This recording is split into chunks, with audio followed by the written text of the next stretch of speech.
Many thanks to all our speakers who've joined today and all of the attendees. We're live streaming this video on YouTube, on as well as on the WHO NTB forum. We welcome recordings will be available on the website later. So warm welcome to you. We have a very exciting lineup of sessions today with great speakers. It's going to be very interactive. So we look forward to your participation throughout. If you have questions or answers during the first session that we have today, please use the Q&A button to post these so that we can take it during Q&A, and speakers will be responding directly to you online as well. So to start with, I'm very happy to hand the floor to the chair of the PPM working group, Dr. Madhu Pai, to take us through session 3 on stepping out of the box and harnessing all care providers to reach the NTB targets. Over to you, Madhu. Hi, everyone. Thank you back. Thank you for coming back for day 2 of our working group meeting. As Monica said, we have quite a few interesting sessions planned for today. So we kick off first with Nim Patti, a modeler at Imperial College. Nim has been working on TB modeling for many years now, and including looking at private sector engagement in places like India. And he will be walking us through some of the modeling that has been ongoing, not just on the impact of COVID on TB as a whole, but also within that recovery plan, what might private sector engagement do to bring back the lost case notifications that we are all seeing in many parts of the world. Over to you, Nim. Thank you. Thanks so much, Madhu, and thanks, Monica. So could somebody allow me to share my slides, please?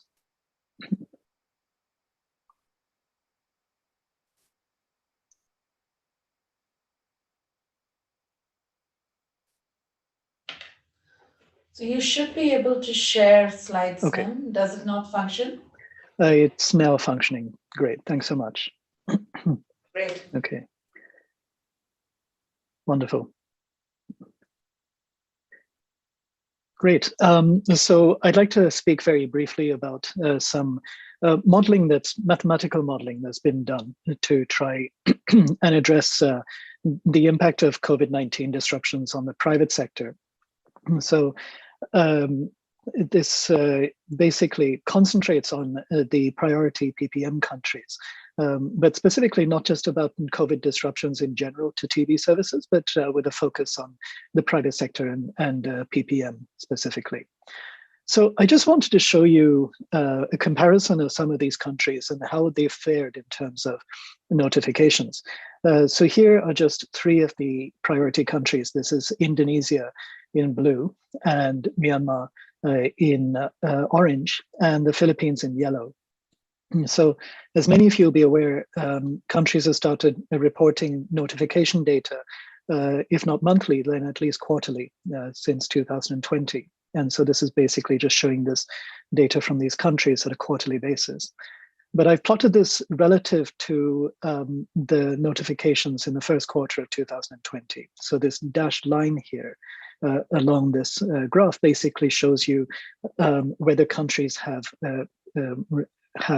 come back to their pre-COVID level or not. And you can see here an example of these 3 countries. Unfortunately, they haven't quite reached pre-COVID levels.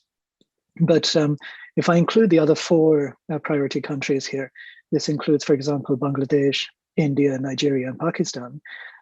So these are countries that do appear to have recovered to their pre-pandemic levels. So when we're thinking about the recovery of the private sector, really it makes more sense to focus, at least to begin with, on the countries that have yet some way to go in coming back to pre-COVID levels. So some of the questions that we examined in the modeling is for those 3 countries, particularly that haven't yet recovered to these pre-pandemic levels, what's the potential implication of different scenarios for the rate at which the private sector might recover? And so what I'm going to present to you are three different scenarios. One is a relatively optimistic one. And this is where we imagine that the private sector and the public sector, they both recover to pre-pandemic levels together. And we assume, just as a baseline, that this is over a 6-month period from the last available data. Although now with recent developments with COVID-19 and new variants, it's not entirely clear how this will work out. But see this as a relatively optimistic sort of recovery scenario. And then secondly, we might imagine that, for example, the private sector may take twice as long as the public sector to return to pre-pandemic levels. Perhaps they would take 12 months, while the public sector still takes 6 months. And then finally, this most pessimistic scenario is that the private sector takes twice as long, but ultimately it really only recovers to 50% of its pre-pandemic levels. And this might be due to a variety of reasons. It might be because, for example, private providers have less interest in managing respiratory infections now, less interest in managing TB because of the risk of COVID and other diseases, or perhaps because they have increased their costs. The costs are being passed down to patients, and care seeking in the private sector becomes less affordable over time. But either way, we can imagine this future where perhaps in future there's only 50% of TB care provision in the private sector compared to today.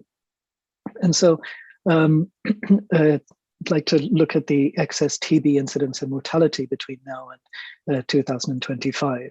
And as I mentioned, there's a separate analysis for those other countries that have recovered to pre-pandemic levels. So just taking Indonesia as an example, in the green here, you can basically see the monthly notifications that have been reported to WHO. So Indonesia is one of these countries that is producing this really valuable data on a month-by-month basis, which allows us to get some sense of the extent to which disruptions have been in effect. And so the mathematical model basically tries to match those disruptions as closely as possible. And so in the blue line here, you can see the model in the absence of disruptions. And in the red line, you can see the model's best attempt at matching these disruptions over time. And in a model, when we capture these disruptions, we are also capturing the delays to diagnosis and treatment. And so that allows us then to simulate what this means for incidence and mortality. So if I just show you the results now of these three scenarios, but in the case of Indonesia as an example. So this is the optimistic scenario. This is, remember, where you have the private sector recovering alongside the public sector over a 6-month period. And you can see there's an increase in incidence and an increase in mortality. And this is because of the disruption in TB services during the COVID-19 response.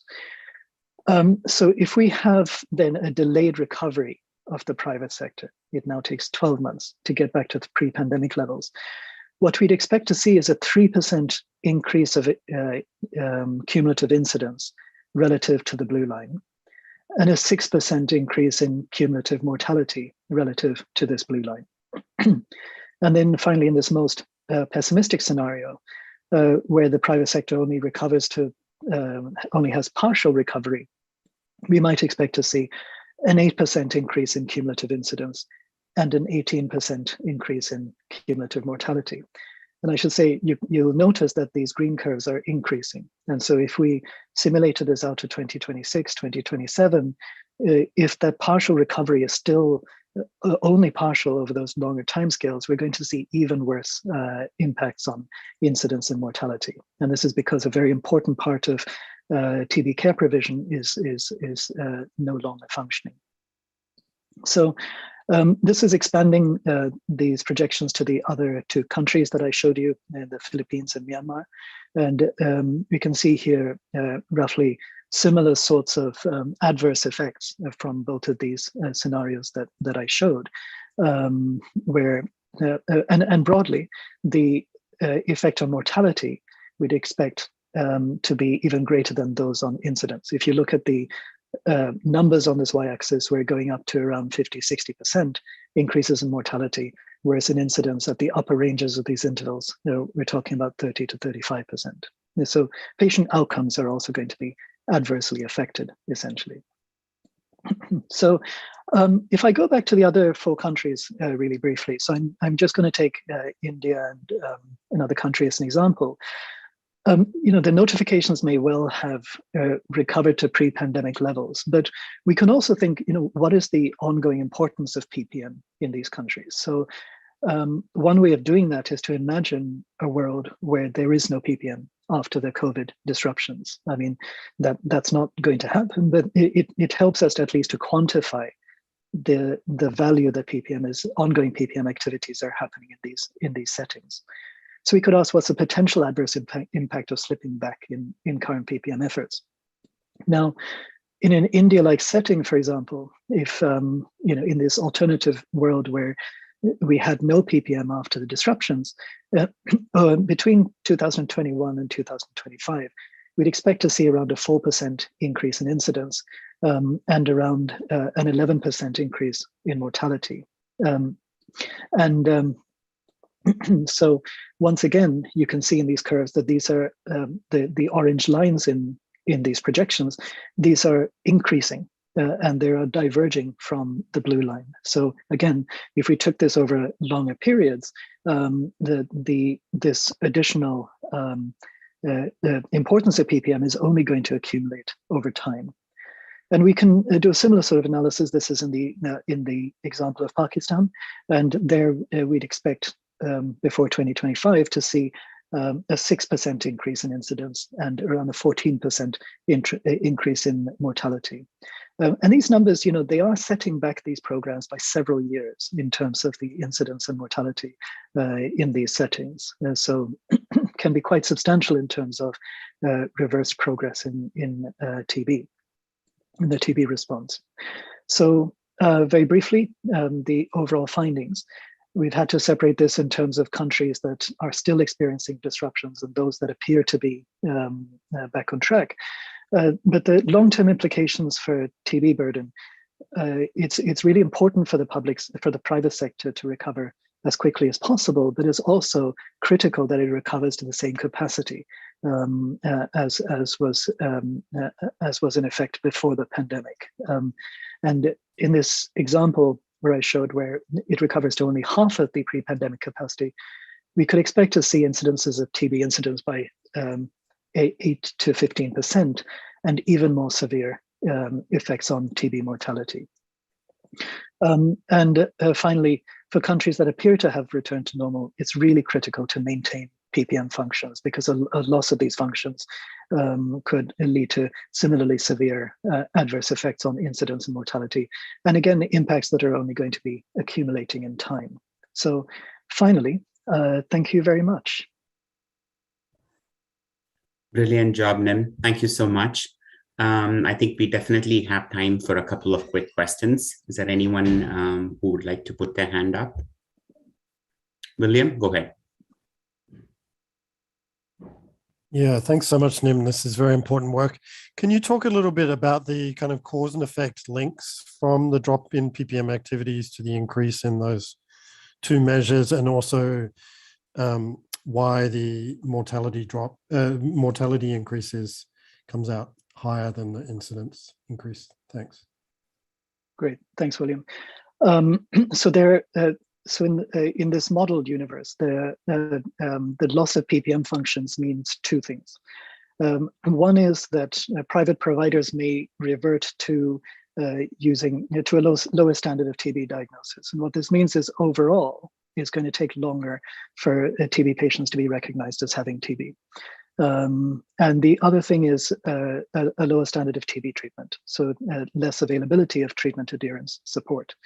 And what this means is that the mortality that we get during TB treatment would be increasing. So even once you diagnose people as having TB, their outcomes would worsen. So that's a major reason why mortality is coming through as so strong. Nim, but we always knew that private providers don't do a great job on adherence support on their own without help. So will this be any worse than what they've been doing historically? Right. So what we're assuming here is that PPM basically means the help that you describe. That the private providers who engage with PPM have the facilities to do so. Yeah. And when we have a loss of PPM function, that help is no longer there. That support is gone. Got it. Exactly. Mohammed, go ahead. Yeah, thanks, Neem. A quick question on patients who are receiving TB diagnosis and treatment in private sector, but this may not be reported, so considered as part of the missing pool. But this group will have implication on overall incidence and mortality, because as far as they receive TB service, the incidence and mortality may decline. I'm just wondering whether you have considered this group, or are you looking at only data reported through national programs, which would probably miss many of those who will go to private providers. Thank you. Thanks, Mohammed. So yeah, we are capturing the fact that there are patients who are being managed by providers that report TB, and patients who are being managed by providers who don't report TB. In the discussion with Madhu just now, what I'm assuming is that the providers who do report TB are generally the providers who have better standard of diagnosis, better standard of treatment adherence, and therefore better patient outcomes. And so, while in the model we do have people being managed with TB, the PPM basically affects an improvement in that management, and therefore an improvement in treatment outcomes. So those patients are there, and that effect on incidence and mortality is there. And so the adverse effects that you see is taking all of that into account. So, Nim, how much empiric data would help you improve your model estimates? So, supported by the foundation, we are doing a project in 3 countries, Nigeria, India, and Indonesia, to see, compared to pre-COVID patient pathways, pre-COVID standardized patient work, what's the current situation looking like. We have data from Nigeria, which I think matches nicely with what you're saying. Nigeria does not seem to have been much affected, the private health sector. It has bounced back quite a lot. India, we found that through our colleagues in JEET, when we did a JEET survey, a survey of JEET partners in about January of this year, they had largely recovered from India's first lockdown, right? But then we saw there was a brutal Delta wave in April, May, and June. So it's almost like we don't even know how to interpret that data, given that there was another massive wave. And I think Indonesia had a very disastrous big wave after India, right? More along fall. And then if this Omicron variant is truly nasty, then I suspect we may see new waves next year as well, given the low rates of vaccination in many parts of the world. So it seems to me that the episodic nature of the COVID surge and how long recovery takes after each wave, that needs to be factored in. How can modeling take care of that? When you say recovery, it seems not just one wave, it's recovery after the next wave, recovery after the next wave, so on and so forth. Yeah, thanks, Madhu. So we do incorporate that to some extent because of you saw the up and down cycles in notifications. And so whichever way notifications happens, the model will track that. So we do capture that episodic behavior. But you mentioned at the beginning, what is the data that would be useful? And speaking as a modeler, I would be really interested to know, I know, for example, in the existing PPM efforts, there's a lot of hard work trying to encourage private providers to improve their uptake of expert, for example, rather than just going with what they usually do. And how much is that hard work affected when you have these disruptions? When you have PPM after a disruption, does it look similar to PPM before? And those are the kinds of things I would love to know. That would really help. I'll ask Petra to post that publication from our team, where we worked with large number of intermediary agencies, PPSAs from around the world, and they all reported pretty severe disruptions to their PPM work. But again, I'm not sure how long it lasts and whether what happened, disruptions after one wave is the same as what disruptions they're seeing after the other wave. Any of the work we've done so far on tracking COVID disruptions is completely linked to time. Time is the single biggest variable, when I say time, in relation to the COVID surge in that particular country. And we know that is not at all standardized across countries, right? Yeah. Big wave, small wave, this wave, that wave. So it seems like that is the biggest challenge in interpreting any of this work, because post-COVID, during COVID is not one thing. It's a very complex thing, and it is evolving even as we speak. So that has been a big challenge. Blessy, you get the last question or comment. Thank you. Thanks, Madhu. I had a question regarding the COVID, during the COVID time. Are you taking into account practitioners who may not be medical doctors, but others who are prescribing not the traditional, not the allopathic medicine, but are also doing homeopathy and Ayurvedic, which we saw lots of people taking. And they have little shops that they open, and they really did well during that really bad Delta wave in April and May, when we didn't have the medicines. So they flourished. I mean, are they being taken into account in your studies, Nim? Not explicitly here. So the private providers I'm talking about here are those who would who ultimately can prescribe HRZE, for example.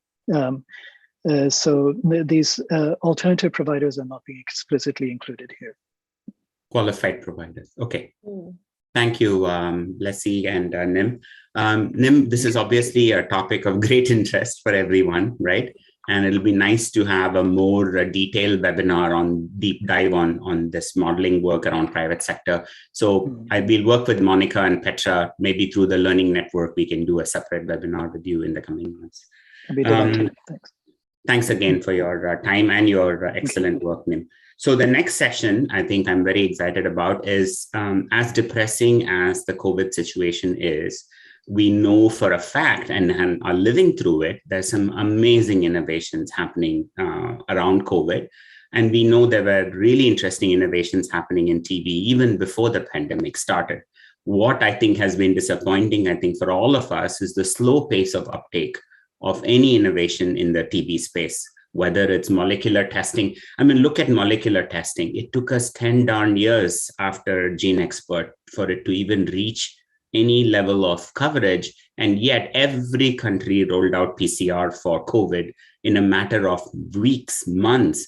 Millions of PCR tests are being done globally. And yet we set such a low bar for TB that we almost ruled out that every person with suspected TB can get a molecular test. And now they are like dime a dozen in every country. So how do we leverage all of this new capacity and improve COVID care? That's what the session is all about. Really excited with the fantastic lineup we have.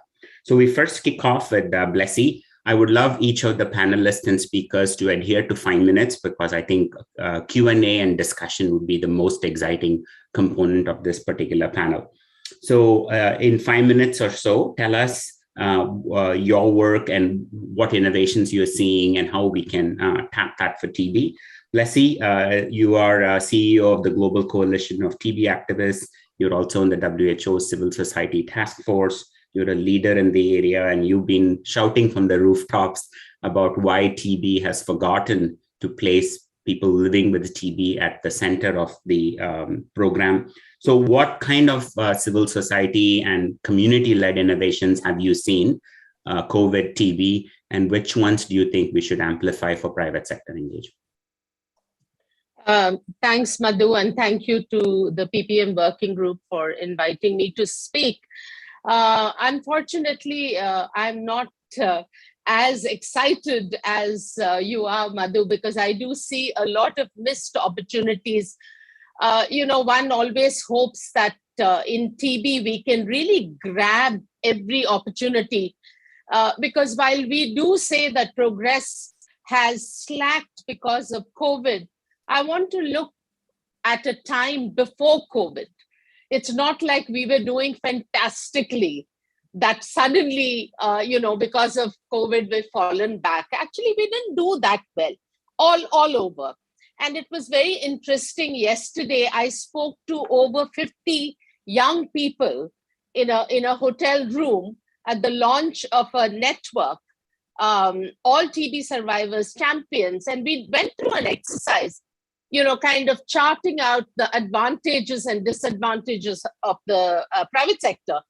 And, while it was exciting to hear from them, it was also a bit sad because it said 10 years ago, it would have been the same. The same things, the same advantages and disadvantages. So for me, the question right now is, how serious are we as the PPM working group to really look at, I'm going to talk only about community engagement. Others have lots of other areas, but even community engagement, we saw for COVID, the kind of mobilization that happened. When the health system in India collapsed, the community is the one that came together and mobilized support, saved lives, provided oxygen, gave information. Why haven't we harnessed that for TB? And we really need high-level commitment for this to move. Otherwise, little things that we do here and there are not going to make a mark. We saw how stigma was addressed in COVID.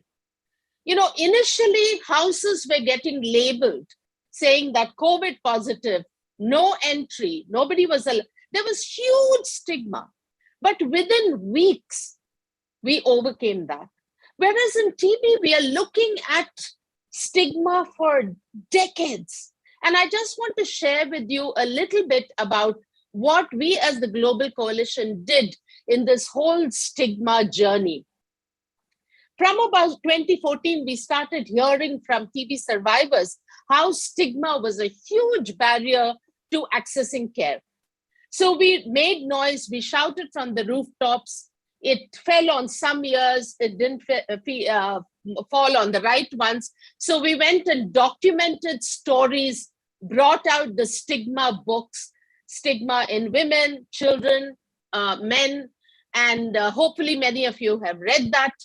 And then we took it to the highest level at the Union HLM. We made a noise. We, launched one of the stigma books there, and it did catch some people's attention. And we had the hearing of the ears of some of the people who could make a difference. And then we also worked as the Civil Society Task Force. We had a great opportunity window to work on the report of the UN Secretary General. And we ensured that stigma and discrimination and human rights really featured quite strongly. And we were really encouraged to see it became one of the top 10 recommendations. So from ground level realities, it went up, it became the top level policy change. And now we are hearing that there's going to be indicators for countries to report on how they have addressed stigma, discrimination, and human rights violations. So it has gone up. Now the task is to bring it down to the country level, to work with national TB programs to make this a reality in the country. And in India, we have a great example. There was a group of our civil society organizations, about 6 different organizations got together. We worked with the Ministry of Health, NTEP, and we developed a national strategic plan to end TB stigma and discrimination, giving very clear guidance on what can be done. So I think it's a cycle. Every new initiative has to come out of the ground reality. We need to get people to listen to it. We need to take it, advocate for it to go to the highest level. It has to become a policy, and then you need to bring it back to the ground and then start implementing it at the ground level. Thank you. I think my 5 minutes are over. So that was a quick, kind of sharing about one of the things that we've noticed as a great learning and best practice. Thank you. Thank you, Blessy. So yesterday we began this meeting by talking about how devastating COVID vaccine inequity is for everything in global health, not just for TB. And unless we end COVID, it'll be very difficult for TB to truly recover. So what do you think community and civil society can do to demand access to COVID vaccines in low and middle income countries where the vaccine apartheid is really horrendous, right? Even as rich nations are giving third doses, parts of the entire African continent has 7% vaccine coverage, and they cannot deal with this new variant, and their TB services will completely get hammered.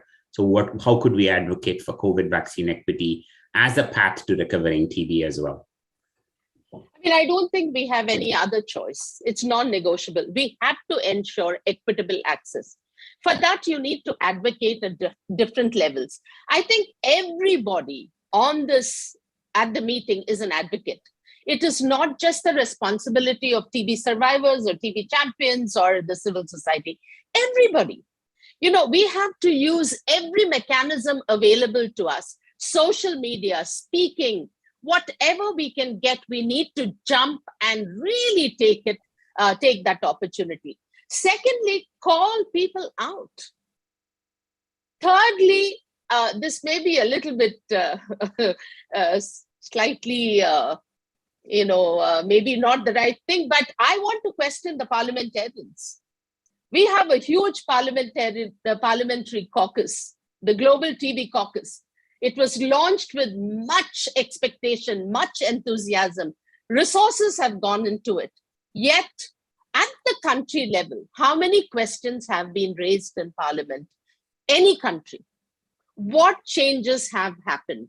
And like that with every group, I think, we need to hold ourselves accountable. We need to hold each other accountable.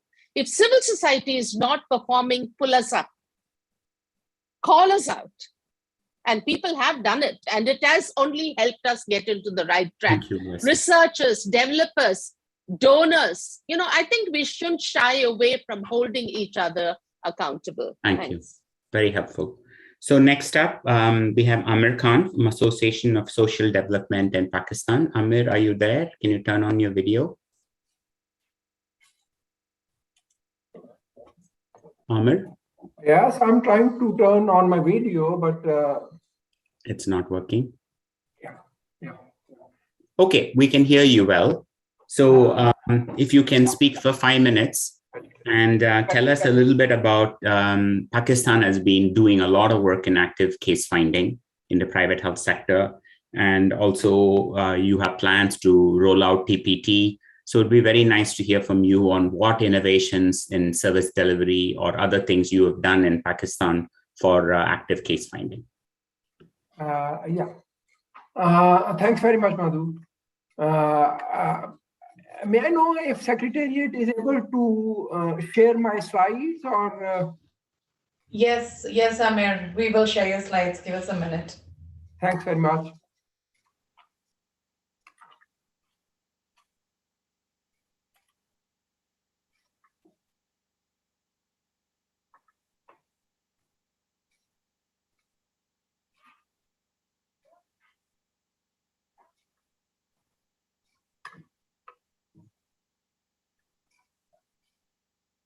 That's great.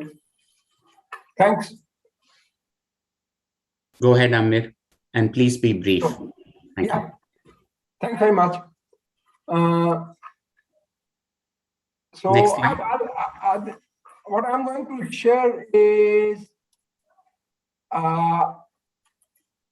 not our research, is not a scientific study that I'm going to present, is just the lessons that we have learned from a year of implementation of test camp to increase case finding at the private clinics linked with the TB control program.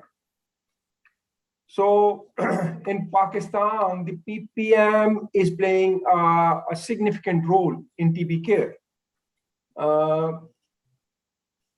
in about 2/3 of the whole Pakistan districts, the program has been able to engage private clinics and private labs for TB care delivery, according to the program protocols.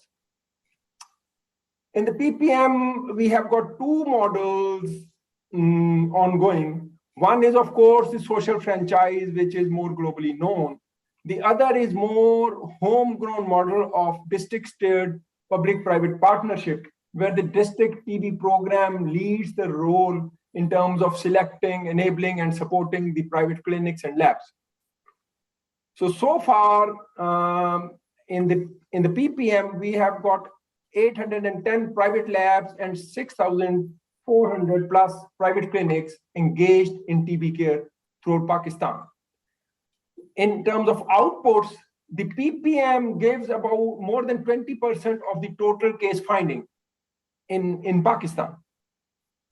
So to increase the case finding at these private clinics, there has been an experience of organizing chest camps as a part of active case finding. In the PPM, we are looking forward to some expansion in the coverage and the scope of work. Coverage, of course, in terms of more clinics and more labs, and the scope of work focuses on CXR symptom-based screening and LTBI care of household contacts, and more concrete efforts on CLM with the private clinics.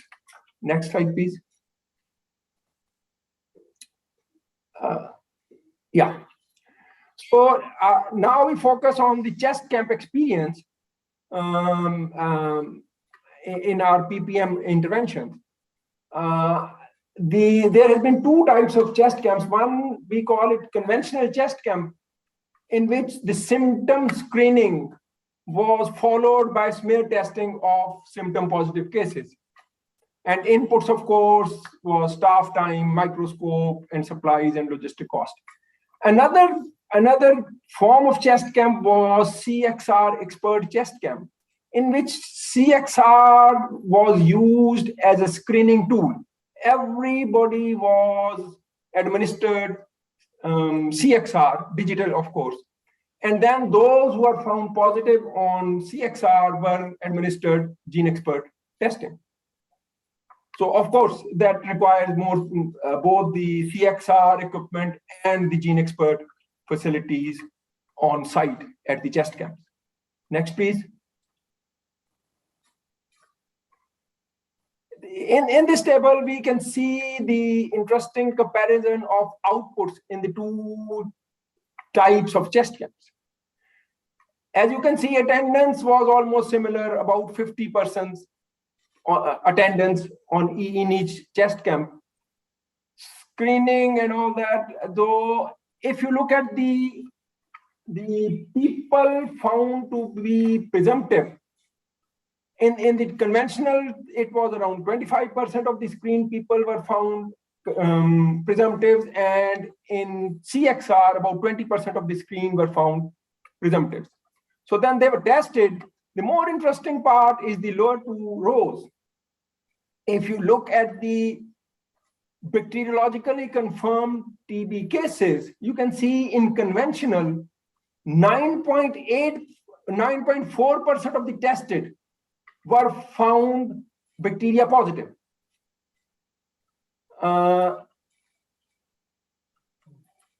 And in the more, I would say, enhanced chest camps, 7.8% of the tested were identified as bacteria confirmed cases.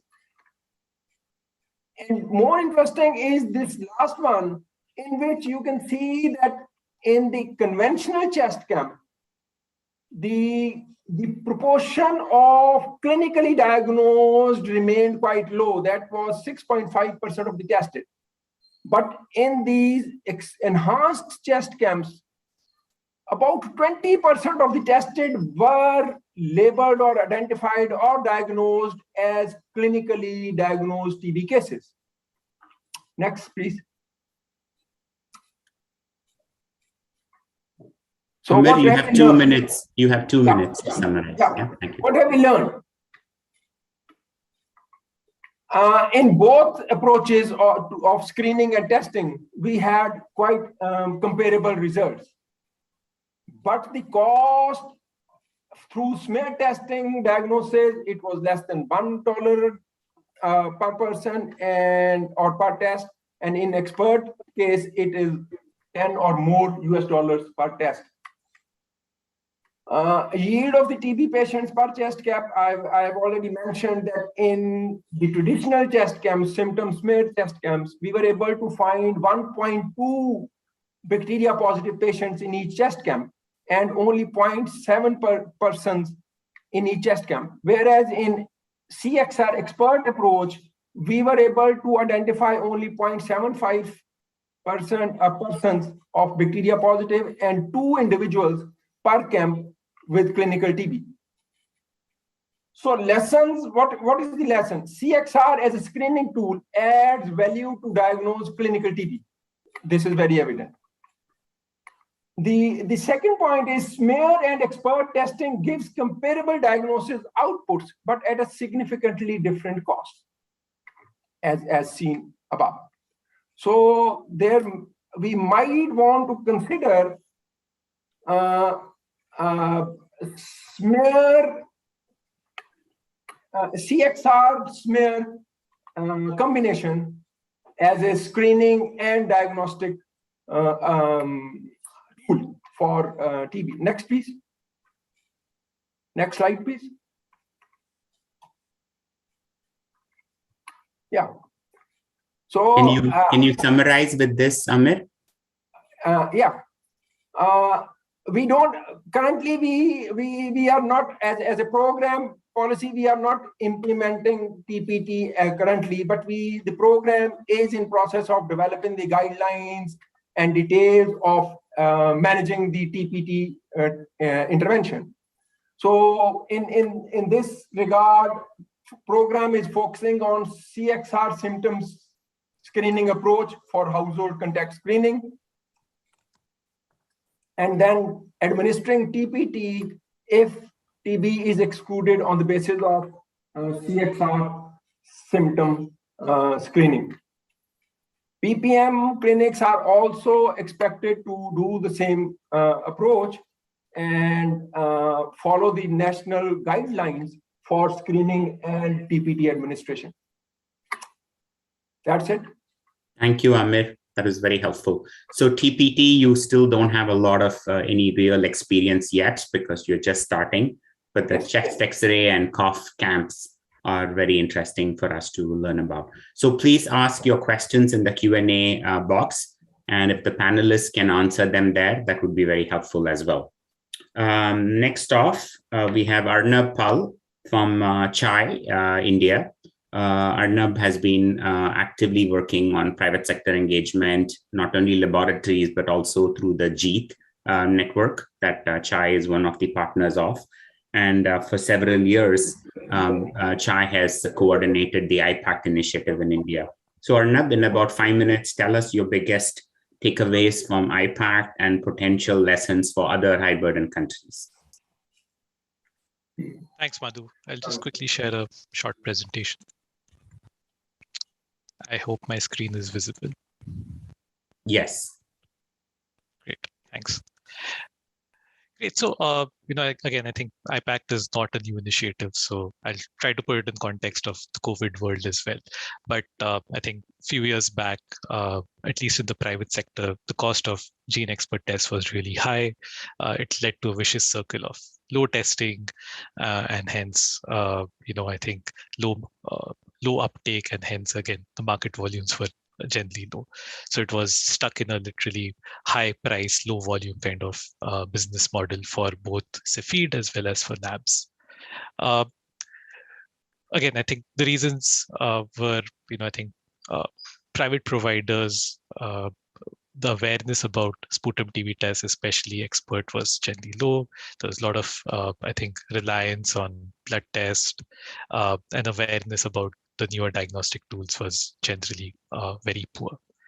What we saw as an opportunity, of course, was, I think Could we convince providers to move to an expert test?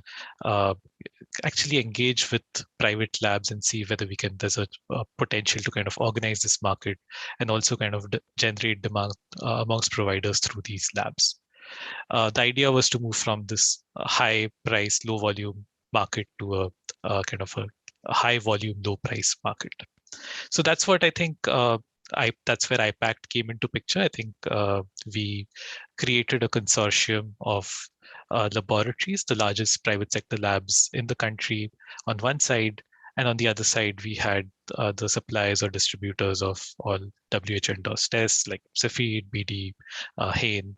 And then what we ensured is we had a mechanism through which the manufacturers agreed to kind of provide their test at the HBTC or discounted public sector pricing to private labs, and private labs in turn kind of agreed to cap the prices to patients to a certain level, which was predetermined by us. And this was kind of governed by a governing council, which included members from private labs. So essentially what happened was the cost of both the equipment as well as cartridges kind of dramatically fell down by around 50%. And for all the tests, for Gene Expert, for the LP, as well as for the culture test. Where we are currently is that I think over the last 7 odd years, IPAC network has grown dramatically from 5 labs initially. We have over 350 private labs and hospitals within the IPAC network. As you can see, the volumes have kind of increased year on year. There has, of course, been an impact because of COVID, wherein last year the volumes actually dipped. But generally, I think we've seen a significant growth in volumes year on year.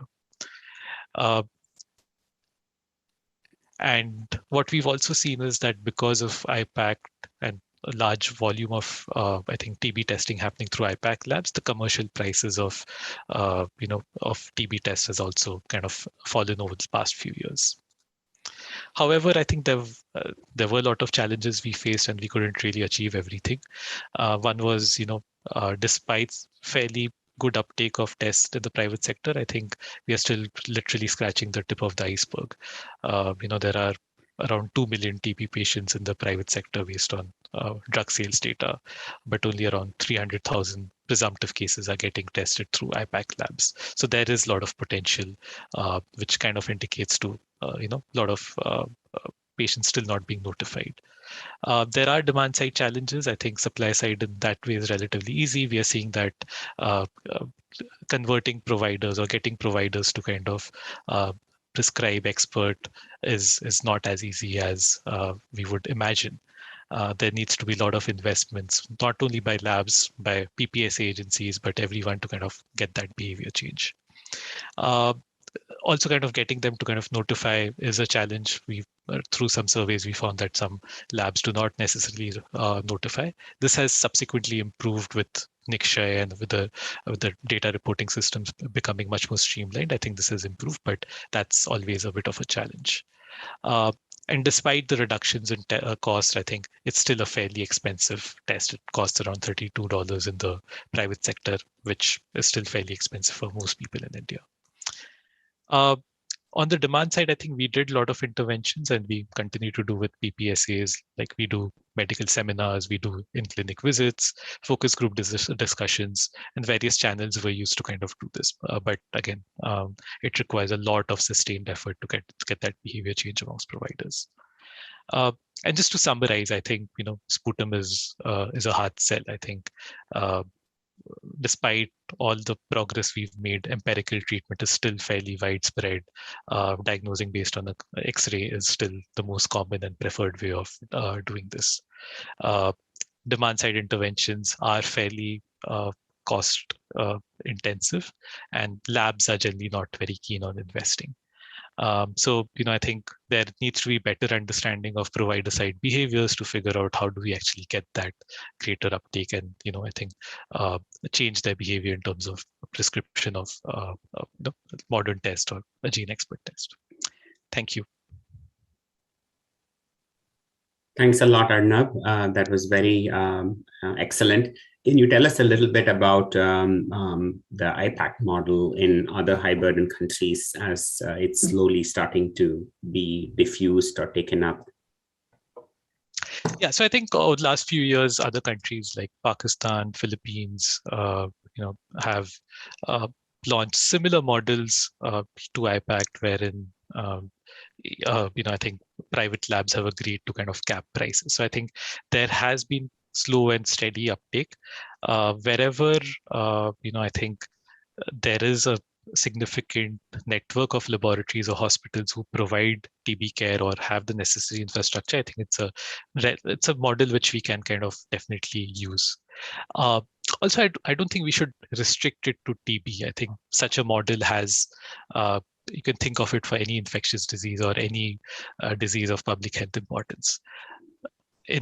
If let's say in India, I mean, if the government had not capped COVID prices in the private sector labs, IPAC or mechanisms like IPAC would have been effective even for COVID. But generally, I think governments have been proactive. So I think that there was no need. But but I see that as a huge market beyond TB as well. Yeah. So Arnab, there is a few questions for you that you can answer on the chat box. But can you tell us a little bit about IPAC started with TB, but currently what non-TB technologies have you made available at lower cost through IPAC model? So we've expanded the portfolio to include HIV, HCV, hepatitis B. So I think we have a fairly large portfolio of infectious diseases, and recently we've also launched HPV tests as well.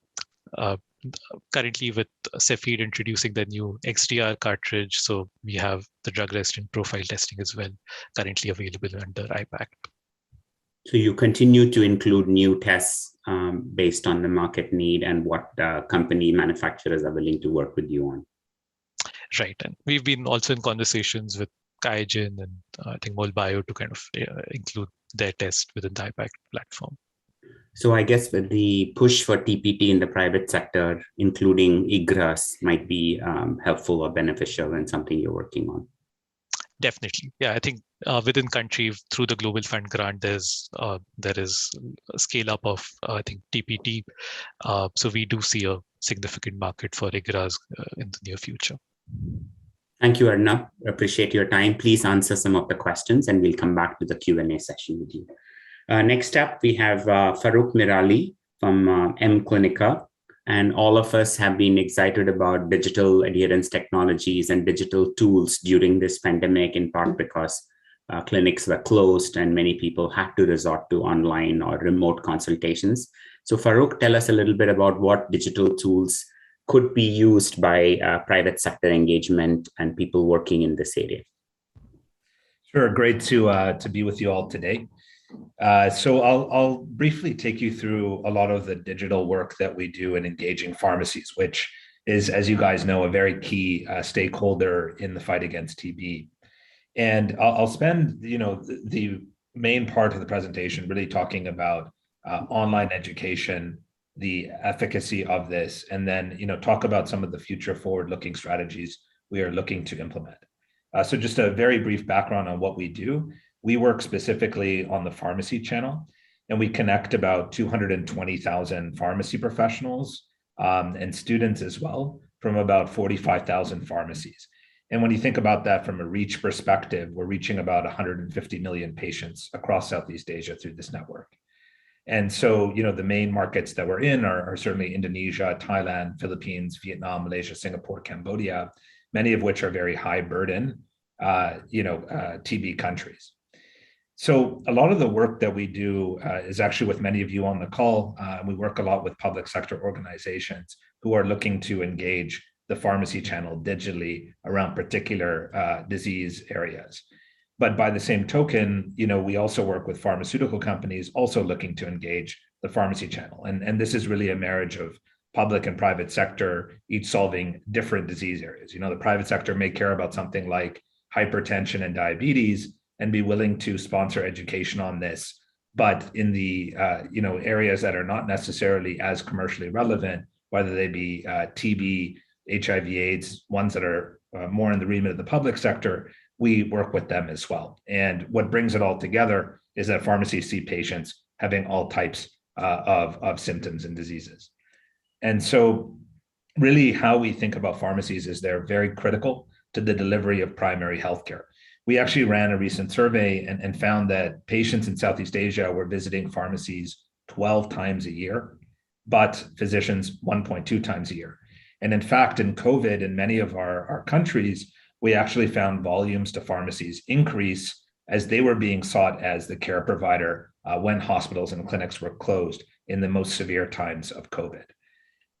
But we have this real problem, which is that pharmacies are independent, small mom and pop shops. And so there's this real challenge that if we're to implement public health programs, how do we get to them?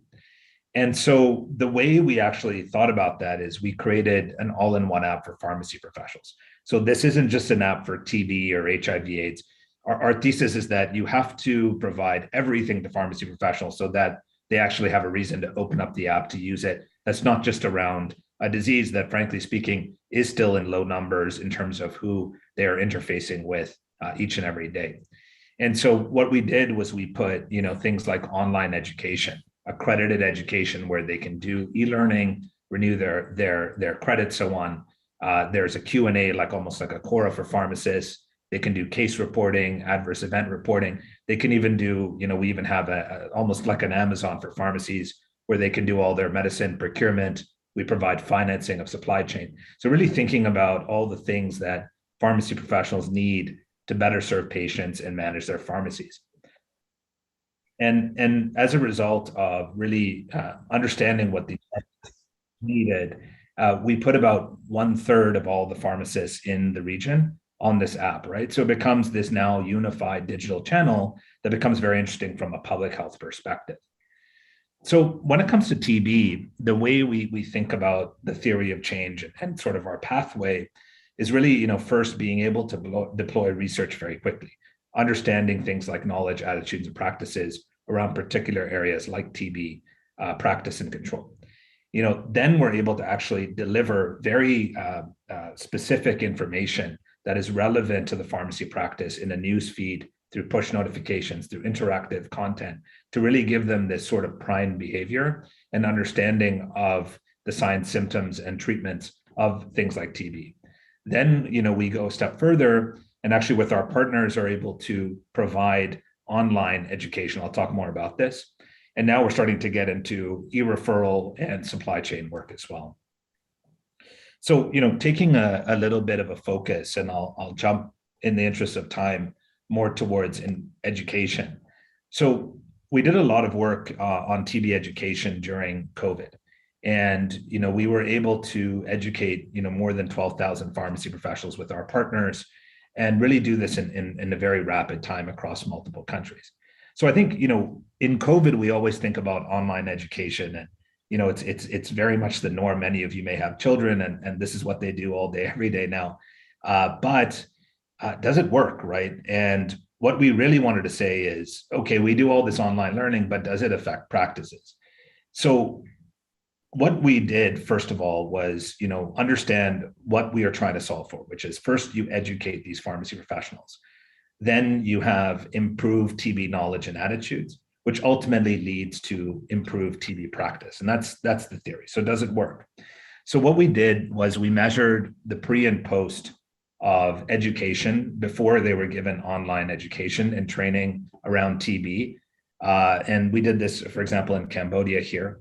And what we found across all the major categories is that it's pretty clear that the pre-knowledge versus the post-knowledge around things like TB transmission, location of TB infection, TB symptoms, presumptive TB and identification of it, TB risk from even myths actually changed significantly, right?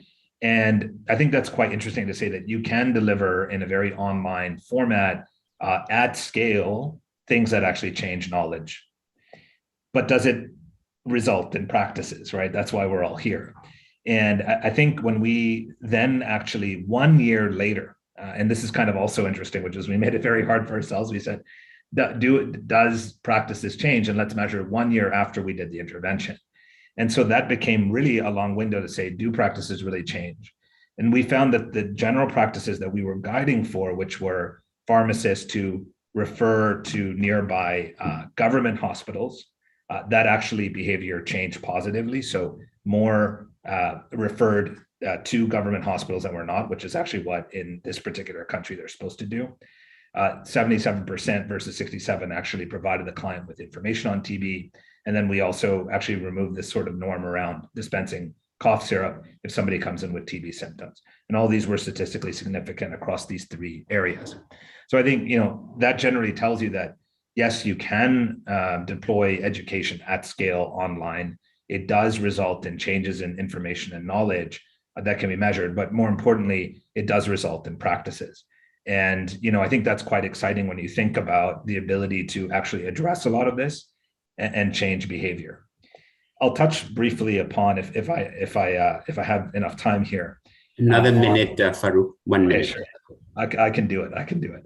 So in terms of e-referral, this is also something that we're now getting into. And I think the most important thing is, look, e-referral is not going to be a silver bullet. And I think what's most important is understanding how pharmacies actually work, how to fit into their workflow. And what we found is that when we actually think about TB specifically, it has a very different outcome than when we give pharmacies an integrated e-referral tool. So if they're thinking about using the app to just say, hey, I need to refer a TB case, that's somewhat of an infrequent activity for a pharmacist.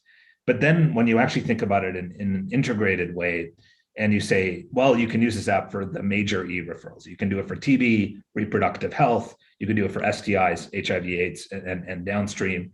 The actual usage goes up. And it kind of makes sense, right? Because then you're saying, anytime you really need to e-refer, use this, right? And so we found that as a very interesting outcome, that when you do multiple modalities, you actually have better results. The other thing is really segmentation in terms of the right pharmacies who are willing to participate, and finding those that attitudinally are aligned to these types of programs. So there's a lot of interesting learnings and insights being driven on e-referral. And I think, there's a lot still to be learned in terms of how we can scale this. And I think it does represent something that at onset has a lot of promise, but really it is about mastering the pathway of how pharmacies actually work. I'll end with this, which is, one thing we haven't done yet, but I think it's worth a discussion, and it's really around pharmacists being involved in TB notification. And I think in many of the countries that we work in, by law, pharmacists are required to notify TB. And the problem is, one, enforcement, but also the mechanism by which they have to refer and notify.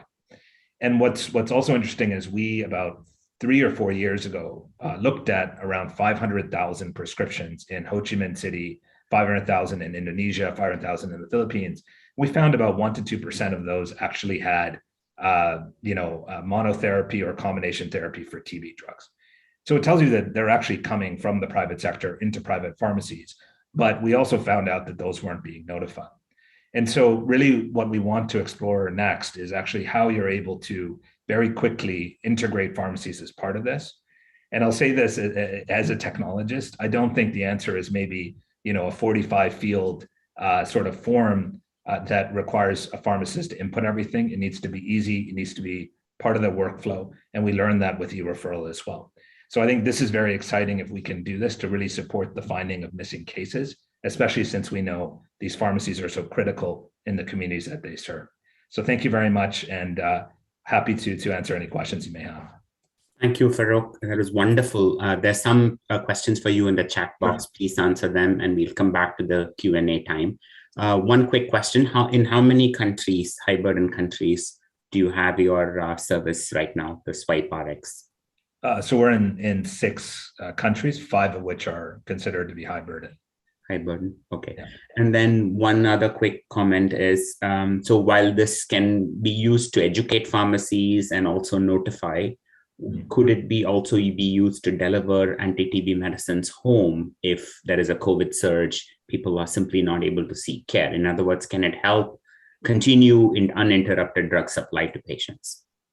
So I think we're less focused on the getting it to the patient. We're more focused on the upstream supply chain, getting it to the pharmacy, which actually is a big challenge. We've noted in several research studies that we've done that there are double-digit percentage points of stockouts across Indonesia, Philippines, Cambodia as well. And so, getting it into the shelf is actually important. And I think that represents an opportunity to be able to provide it to them. Perfect. Thank you so much, Farooq. Please stay back for the Q&A. Next up, we have two very quick interventions from FHI 360. We have Lalaine and then we have Lisa. Their FHI has been working in both Philippines as well as Indonesia, and it'll be very good to hear from them on what innovative approaches that they have adopted for public-private mix. Lalaine?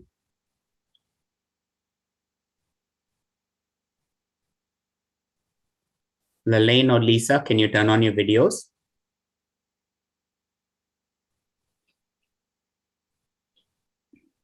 Okay, thank you very much. Can I have the slides?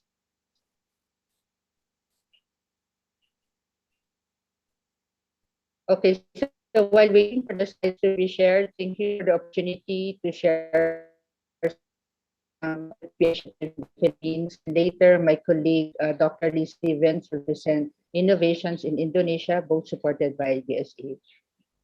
So next slide.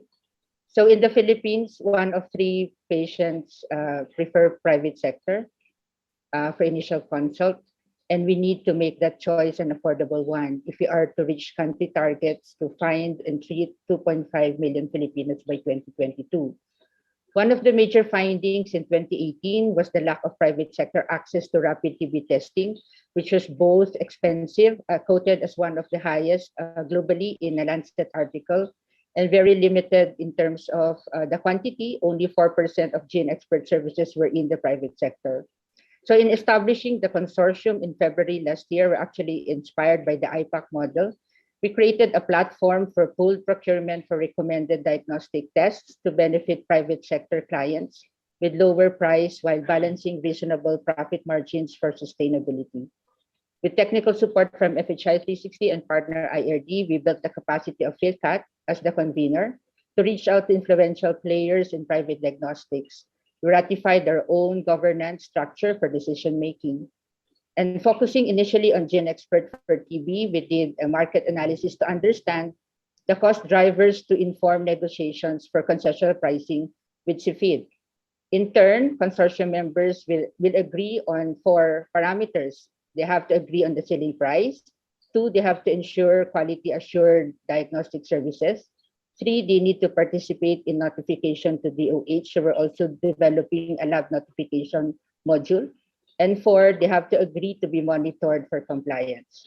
From one of the highest in the world, we facilitated the substantial cost reduction by 70% compared to the prevailing market price. And recently, DOH recognized the consortium as an important partner in the National TB Lab Network. Despite the pandemic, the consortium was able to facilitate 7 rounds of procurement using a web-based platform to facilitate the ease of ordering. And through strategic marketing activities, we increased membership from 10 to 21 private lab networks and hospital chains in a matter of 12 months, now covering 5 out of 17 regions in the country. This resulted to steady increase in private sector testing and notifications, later to include other TB tools. So we have ongoing discussions to include other tools and diseases like COVID and HIV. Now, second slide, next slide, to widen PPM under a unifying brand beyond diagnostics to support behavior change and create demand. FHI 360 assisted the DOH establish #TB3PH. It is actually a unifying brand anchored on the National Strategic Health Promotion Strategy. At its core, it recognizes inclusivity as critical piece to create a stronger voice for TB in the country. And as we build more collaborative and enabling environments for PPM, we strengthen our drive for quality of life beyond TB care.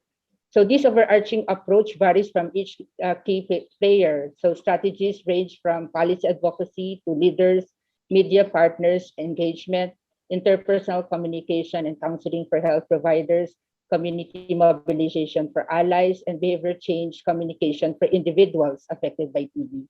And some examples include a paint company to beautify TB clinics for free, telehealth providers offering discounted rates for teleconsultations, even business associations to carry work TB-free messages, doctors notifying using mobile apps, and as their contribution to eliminate TB, and also hospitals implementing Fast Plus, which is our own version of Fast, and including notification in our midst. So these are some of the examples. Cross-cutting through this take conscious effort as much as packaging TB discourse as everybody's business, and an entry point to engaging UAC as ongoing discussion in the Philippines. So I would like to turn over now to Lisa for the Indonesia experience. Lisa. Hi there, thanks so much, Lalane. Can we have the next slide, please? Great, thanks. I'm really happy to share a very quick glimpse into the exciting work of the USAID TB private sector project in Indonesia, which William gave us a quick overview of during his introductory remarks yesterday. TBPS is being implemented by a coalition led by FHI 360, together with Results for Development, Farouk's group at M Clinica, Meridian International, and Yayasan Penabalu. We're working closely with the National TB Program, private sector actors, public health facilities, and Global Fund implementers to increase private sector contributions towards TB elimination by developing and facilitating improvements and testing effective intervention models at scale. So this slide shows some of the major strategic interventions of the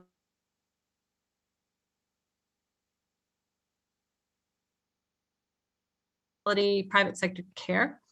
TBPS responds to some of the issues which Dr. Tiara from the NTP so eloquently outlined yesterday in her remarks, including low private sector notification, variable quality of TB services in the private sector, access issues with GeneXpert, issues with interoperability, and then the impact of the current national health insurance system on provider behavior. Her overview actually did a nice job of summarizing the TBPS project. And I'll just focus very quickly on two interventions because time is limited. So next slide, please. So the first is that TBPS is helping to implement a pilot of a strategic health purchasing for TB to improve the quantity and quality of TB services and change provider notification and referral behavior through working with Indonesia's national health insurance. So this pilot tests a refined set of TB services being purchased and specifies requirements for quality according to the national TB guidelines and focuses on these four core strategic areas as in the diagram: benefits specification, provider payment, contracting arrangements, and monitoring. Next slide, please. Okay, this slide looks a little complicated, but it basically describes the role of intermediary partner model, which TBPS is helping to introduce into Indonesia. They're working to assist private providers to offer quality TB diagnosis and treatment and better monitor district PPM engagement. So we've heard about intermediary partners in several other countries, including a really interesting presentation yesterday by the Vietnam team. The Indonesian approach is similar. It works within the unique DPPM model of Indonesia, where the intermediary partner, a local organization, collaborates with district health offices to work together with all players. And those include the Puskesmas, which are the public primary care facilities, private hospitals, general practitioners, private clinics, pharmacies, laboratories, and civil society organizations. So intermediary partners extend TB services that are normally provided under the NTP to providers and patients in the private sector and deliver the TBPS developed initiatives to foster better private provider engagement and improve the quality of the TB services. Some of the key components, as you can see in the diagram, include better access to diagnostics and GeneXpert networks within the private system, strategic placement of experts, strengthening specimen transports, and making sure results are delivered. The intermediary partners engage CSOs to extend services that used to previously be only available to public sector, so private patients can also benefit from contact investigations and adherence support. Intermediary partners do a lot of work to help with the country's TB information system, which is SITB. For the primary private care providers, they work through the mobile app Wi-Fi TB. And for hospitals, they work with their electronic medical record systems, linking it to the SITB, and then some newly established call centers. Another important component is increasing the capacity of healthcare workers with new e-learning opportunities. And finally, the intermediary partners facilitate the placement of publicly procured TB medications, either in private pharmacies or at private providers. So these strategic interventions are just two components of the comprehensive approach of the TBPS project. We don't have time to get into more of it, but I'm really happy to try to answer questions or link you to other team members for further information on TBPS. Thanks for your attention, and I'll hand this to Madhu. Thanks. Thank you, Lisa and Lalaine. I'm sure there are questions, and I think each of these obviously deserves a much more deeper dive than what we can do here. So hopefully we can have follow-up webinars with you, and Petra will coordinate to see how we can showcase some of your work, or maybe write up case studies for our TB PPM Learning Network on your experience. Next up, we have Satish Kumar from Sati in India. They've been doing some work on catalyzing innovations to combat childhood and adolescent TB in India. Satish, are you there? Can you turn on your video? Hi, Dr. Madhu. Yeah, I've turned on the video. We can't see you yet, but we yes. can hear you. Yes, we can hear you. See you now. Please go ahead and stick to 5 minutes, please. Yeah. So good evening all, and nice to meet you all here in this PPM workshop. So we would like to share quick experiences of the pediatric TB in the private sector engagement in India. So I would like to just explain the key learnings and the way, from the way we have implemented this project. Sorry, I do not have a presentation, but I would explain the experiences here. So this is a unique project in India where we have been working with 15 selected districts across 3 states of India, where we wanted to generate evidence of the intervention with the private pediatric practitioners. So we all know that there are 3 major gaps in pediatric TB diagnosis: are delay in diagnosis, and then the quality of diagnosis, especially related to under or over diagnosis. And the private sector is very vast in India, and it is fragmented, and there are a lot of challenges in engaging the private sector, despite a lot of progress being made. And the focus has been very much a challenging one.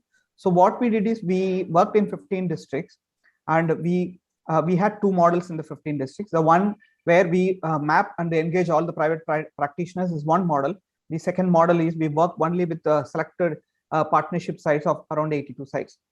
So I will share the learnings from these 2 models. So the first one is we mapped around close to 3,000 private practitioners, and out of them we found that close to half of them are qualified pediatricians and the rest are general practitioners. So what is the difference when we from this mapping exercise is that younger children, especially less than 5 years or less than 10 years, they prefer to go to the parents prefer to go to qualified pediatricians, but when the children grow older, then their parents, they prefer to go to a general practitioners also.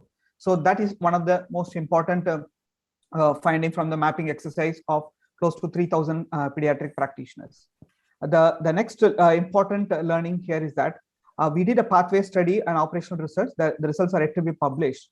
And among the children who are identified as TB positives, we wanted to see what is the care-seeking behavior and what are the pathways.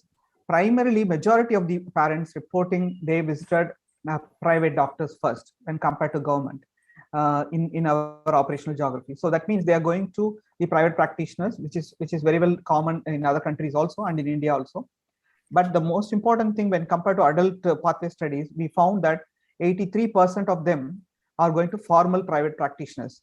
In the adult studies, we have seen that they prefer to go to informal private practitioners also very often. But in children, we found that majority of them going to formal private practitioners who are in the neighborhood. And then one of them got treated in the same facility, but then 2/3 of them at least visited 2 to 6 facilities before they get diagnosed and treated. So the challenge lies with the people going to multiple facilities before getting diagnosed, even in pediatrics also. So with this understanding of mapping and the care-seeking behavior, we started working with these close to 3,000 private pediatric practitioners. So what we did is we engaged with the IAP, Indian Academy of Pediatrics, which is the professional body. We trained all the, we supported the national TOT, the launch of pediatric TB guidelines, and we did the state TOT, and then we also did the district level trainings. So first, we engaged them through the training process. Then we gave all of them algorithms, the pediatric TB algorithm, the IEC materials we developed, and also the drug dosage chart, so that they understand the importance of the guidelines and the importance of the government standard FDC drugs. One of the important findings we found in the FDC prescription in the private sector is that there are a lot of different levels of combinations of FDCs available for children also, and those combinations are incorrect combinations. And so we gave them the WHO guideline, the WHO's articles on incorrect prescriptions and our country's standard guidelines. And so we advocated with them to follow through the national guidelines. Through trainings, we were able to emphasize the importance of the following of the government FDC, which is the standard FDC drugs. So through that, they were able to get convinced. But the last important point is that after we engaged with them, we did with the 82 sites with whom we partnered, we started supporting the 82 site staff for intensified case finding activity, where every children who are coming to the OPD are screened for TB, and then if anybody is identified as presumptive TB, then they were investigated. The most important challenge with the presumptive TB investigation is that the doctors don't want to investigate immediately when a child is identified as presumptive TB. The primary reason they say is that let me wait for one more week. When the child comes back, if it doesn't improve, then let me do an X-ray. So this practice was very important challenge. So we educated, and then we provided the financial support for free of cost chest X-ray, and we also provided sample collection support where the patient can do a free of cost sample collection procedures.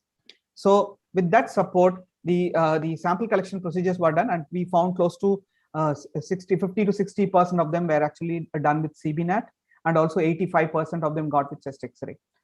Even during COVID days, the challenge was overcome with the financial support for chest X-ray and the sample collection support. Definitely, during COVID days, the gastric lavage and the induced sputum has come down, but later on it got picked up over a period of time. So the most important advocacy and the learning here is that when compared to adult part with pediatrics, what we found is that the parents don't want to go outside to get an X-ray done. So they want to save the time. So they want to get the X-ray done in the same facility. In a traditional private sector diagnostic model, we see that there is a private X-ray center is partnered where the people go and then take an X-ray. But in our program, what we tried is to get an X-ray done on the same day. So what it helped is that the investigations and diagnosis, the time taken from diagnosis, from identifying presumptive TB to diagnosis is only 3 days. And after diagnosis, the treatment initiation happens mostly on the same day or within 2 days. So these were some of the major learnings where funding support or financial support in pediatric TB focused approach for X-ray and sample collection. It helped us to reduce the time delay in investigations and treatment. Thank you. So these were the major learnings here. But one of the important challenge I want to emphasize and share here is that sometimes in all the trainings, the good part is that everybody said use CBNAT. CBNAT is the most important diagnosis. So there is some places we found over reliance on CBNAT came. So whenever CBNAT test result negative, then some of the pediatricians started saying, no, if the CBNAT is negative, then it may be a negative, TB negative. So in children, definitely we all know the importance of relying on the clinical diagnosis, especially with X-ray, is also very important. So what we did is to address the challenge, we brought, because there is no artificial intelligence available for X-ray reading at the time, we actually had an expert radiologist we brought in, and then we connected the pediatrician, wherein through an email they send the X-ray film and then they get the opinion. Sometimes they get the opinion immediately, sometimes there was a delay of 24 hours. So that helped us to identify few cases where there are a lot of doubts are there, where pediatrician want to double check with the radiologist. So we connected with the radiologist. That helped us to rule out the issues, especially when CBNAT goes negative. So these helped us to increase the diagnosis even in COVID era. So to summarize, the private sector model of pediatric TB has a lot of similarities related to adult TB also, where the principles of technical support, training, sensitization, sharing of guidelines, IEC materials, and the linkages with government's free CBNet and FDC drugs. These are common aspects, but it is different in terms of pediatric, in terms of selecting the pediatricians and partnering with them, giving incentives for systematic screening of children so that you can identify presumptive TB early, giving financial support for doing on-site chest X-ray and sample collection within a certain period of time to avoid delays, and most importantly, ongoing technical support to address the issues related to private FDCs which are inaccurate treatment, and also the TB preventive therapy. Ongoing discussions are needed to promote contact tracing, facility-based contact tracing by the pediatricians. So these were the major learnings we got it. Thank you, Satish. That was excellent. Satish, I'm going to ask Petra to loop back with you to see if in future, in the new year, we can do a TB PPM Learning Network webinar purely on private sector pediatric care, something that we have not really done so far. We have something coming up on TB HIV, but not childhood TB. It'll be very, very valuable to kind of dive deeper into your model. One quick question for you while others post in the Q&A. I know pediatricians are always nervous about using FDCs where they cannot titrate the drug dosage based on weight, right? The golden dictum in pediatrics, as you know, always based on weight, not based on anything else. Do the government FDCs allow them to titrate accurately based on weight? If not, they may not be willing to take it up. Yes, the government FDCs allow because it is very flexible for them to go because of the weight band and the range given. So a larger amount of acceptability is found in the thing. The most important learning for us is that the pediatricians who are trained at the national to state level trainers, and fortunately we did the trainings in the beginning of the project itself in all the districts. So when they saw the importance of sessions being done by their own peer trainers, and they talking about the incorrect dosage and the right importance of this the government FDCs, they were able to accept the things. And what we did also is that we did a targeted approach with certain pediatricians who did not initially agree, and they were actually following their own private practices of their own drugs. So we gave them the WHO articles on the incorrect prescriptions or the dosage part. And even in a lot of CMEs, we give the examples of how the other, the incorrect prescriptions, and we explain them. So there is a very good acceptance coming out from that titration part. Do you have childhood dosing syrups that are tasty and easier for children? Yes, we have that dispersible tablet, which are flavored ones, which are available in the NTP. Perfect. Thank you so much, Satish. On to the final presentation. It's a pleasure to hand over to Petra Heitkamp, who is the manager for the Global TB PPM Learning Network. We hope all of you are already part of the network. If not, you should be. Close to 2,000 members from around the world are part of this. And the network is part of the Stop TB Partnerships Working Group as an online way of continuing beyond our just annual meetings. Over to you, Petra. Well, hello, everyone. I'm really happy to be presenting in such an esteemed place. I'm trying to pop up my slideshow, and I'll try to keep it really to only 5 minutes, Madhu, but I will probably struggle with that. Here we go. So in this panel that's all about innovations, I'm pleased to actually be talking about the innovation of knowledge. And my argument really is that knowledge itself is really a helpful place for innovations that are in the field, whether it's labs or FDCs or childhood pediatrics that we just recently heard about, can only be effective if they're being spread to the places where they're being used. And so a knowledge network, or the knowledge actually being circulated to the right places, is of incredible importance. So this learning network, which was launched 2 years ago by the PPM working group, was founded because we needed guidance to share the experience on how to implement PPM. It was realized that there were few PPM champions, and there was not a lot of engagement of relevant people from outside the TB community, with limited opportunities for cross-fertilization between countries. So this led to the PPM working group saying 2 years ago, we need an active, vibrant learning network around TB PPM to address these gaps and engage more private providers. So what we've built together over the last several years is a circulatory network of knowledge that looks mostly at the quality of TB care for all people by all providers. And it has 5 strategic steps in the circular way of going. So the first one, and where we start our key expertise at the country level. This is with the people who implement at the country level. These are the people at the front line who are doing PPM. And this is where the people who are affected by TB actually need to be driving the change. So that is our first strategic model. Then we pull the learning in towards community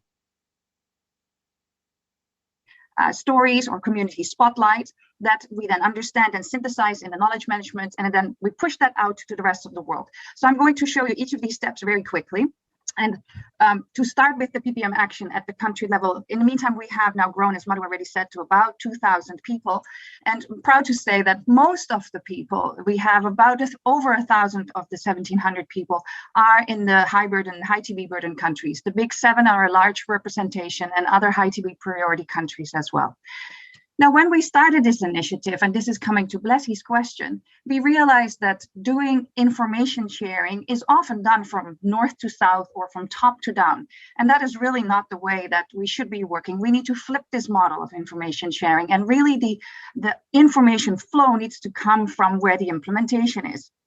So to do a proper cross-fertilization, we need to actually know and feel and understand fully what is happening in the country level. And in the country level, we need to go down to the grassroots to really understand where things are. So we've, in the last year, put a lot of emphasis on building a national hub in India as the first one, and we're starting with some work in Nigeria. And I'm really proud to show you just a few steps of what has been achieved in India in the last year, which was started by Manjot Kaur, now really effectively led by Dr. Shri and Dr. Kusum. They've built a TB PPM roadmap in India, brought an advisory board together with a lot of people on this call who are experts in the PPM field in India, and bridge and build peer-to-peer connections.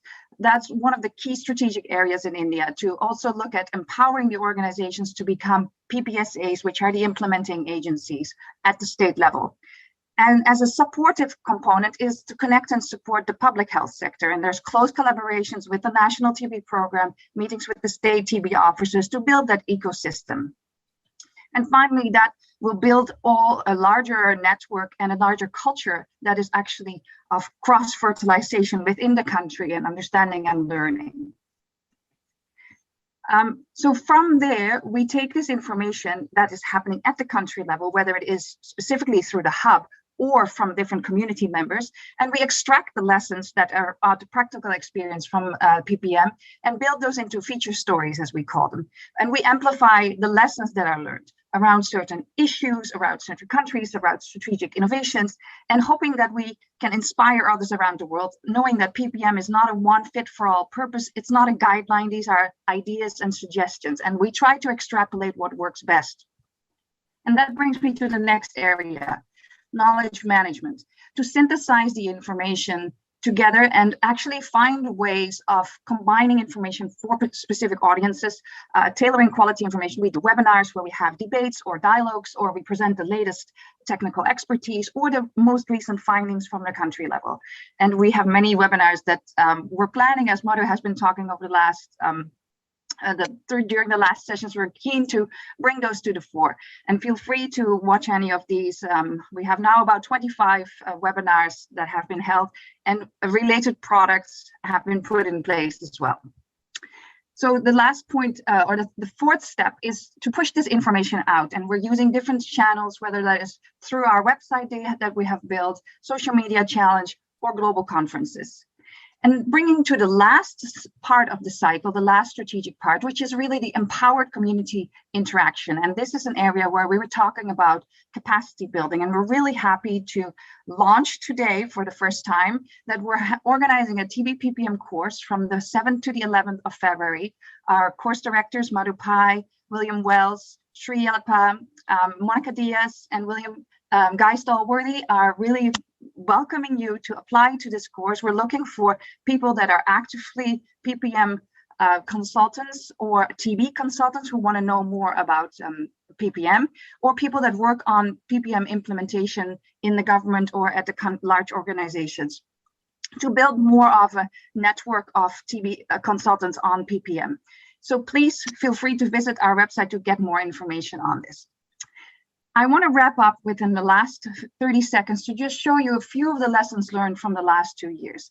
As I already mentioned, the key is really to amplify implemented voices and start all the work that we do from the ground up, and the grassroots voices are central, whether this is TB survivors or whether these are people at the front line.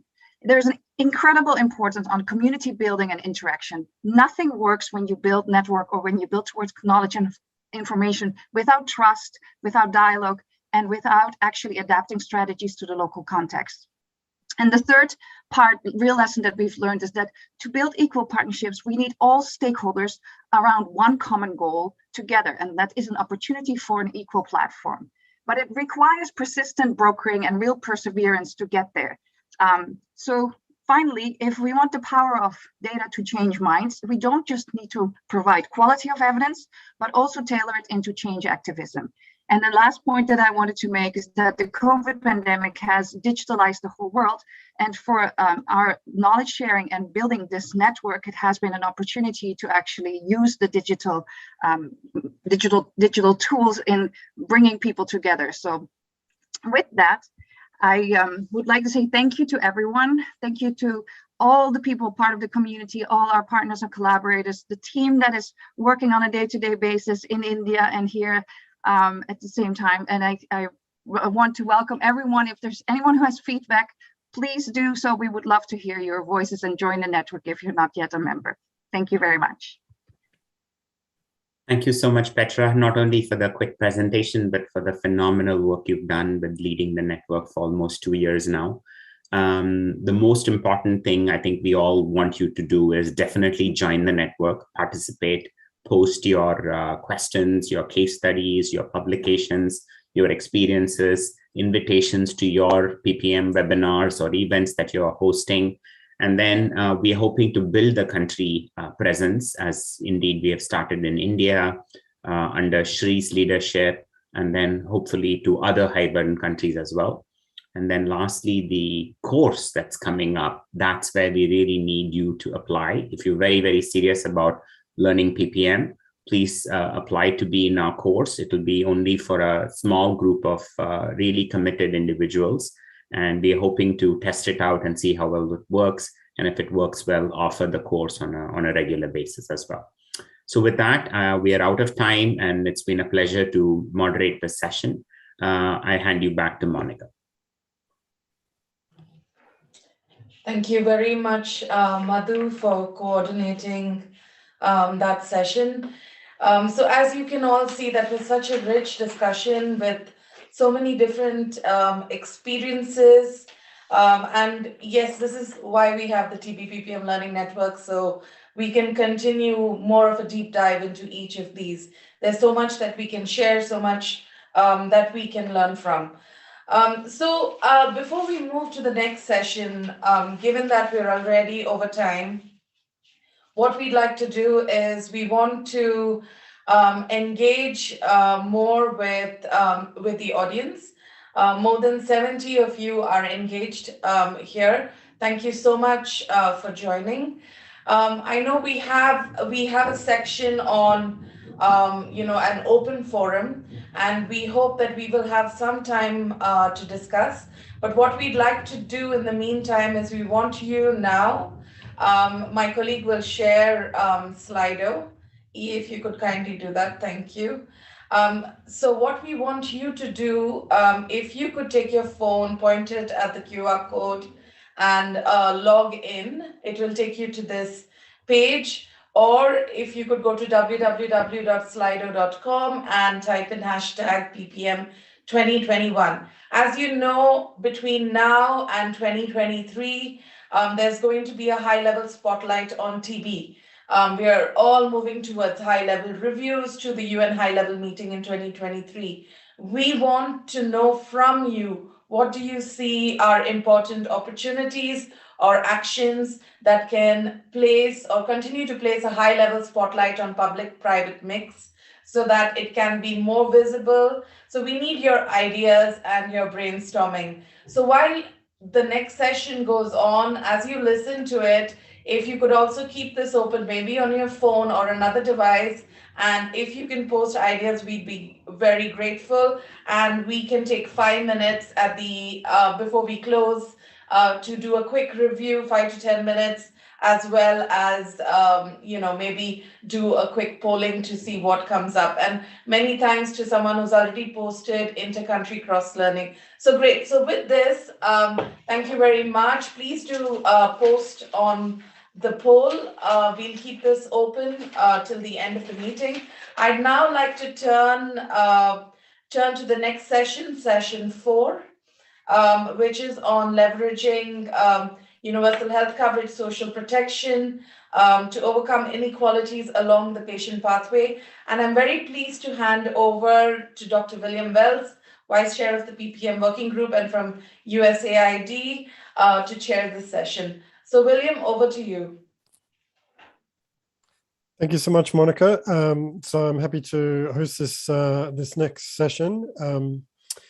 We will aim to cover this session in the same amount of time that was originally allotted, but the Slido that's just gone up will kind of take care of session 5. So for those looking at the time, we'll extend this session into the time formerly taken by session 5. So we'll aim for the same amount of time. If people can keep to their time as much as possible, that would be great. I'd like to start with Dave Clark from WHO headquarters. He's really done very important work on bringing this private provider and private sector engagement movement to the general WHO conversation.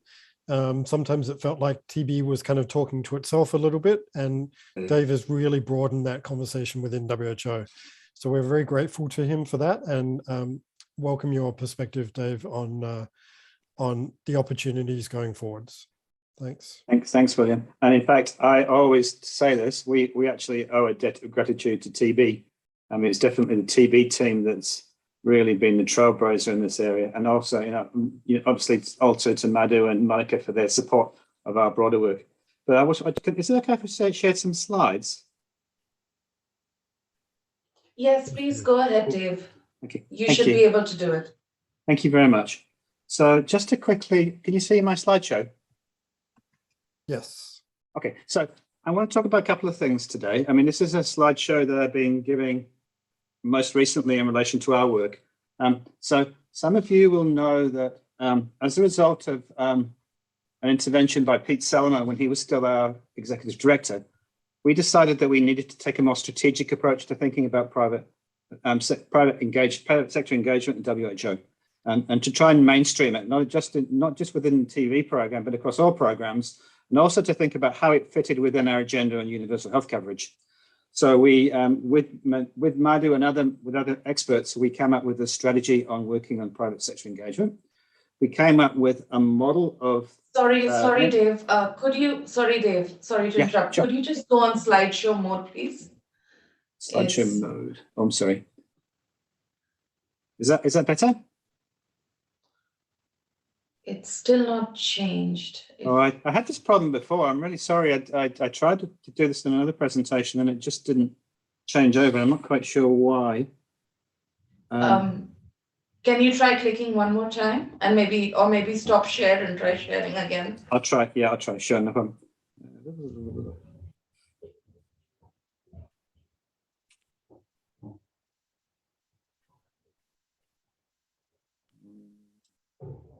No, I'm sorry. I'm struggling. Is it okay if I just keep going? I'll hang on. Just 1 second.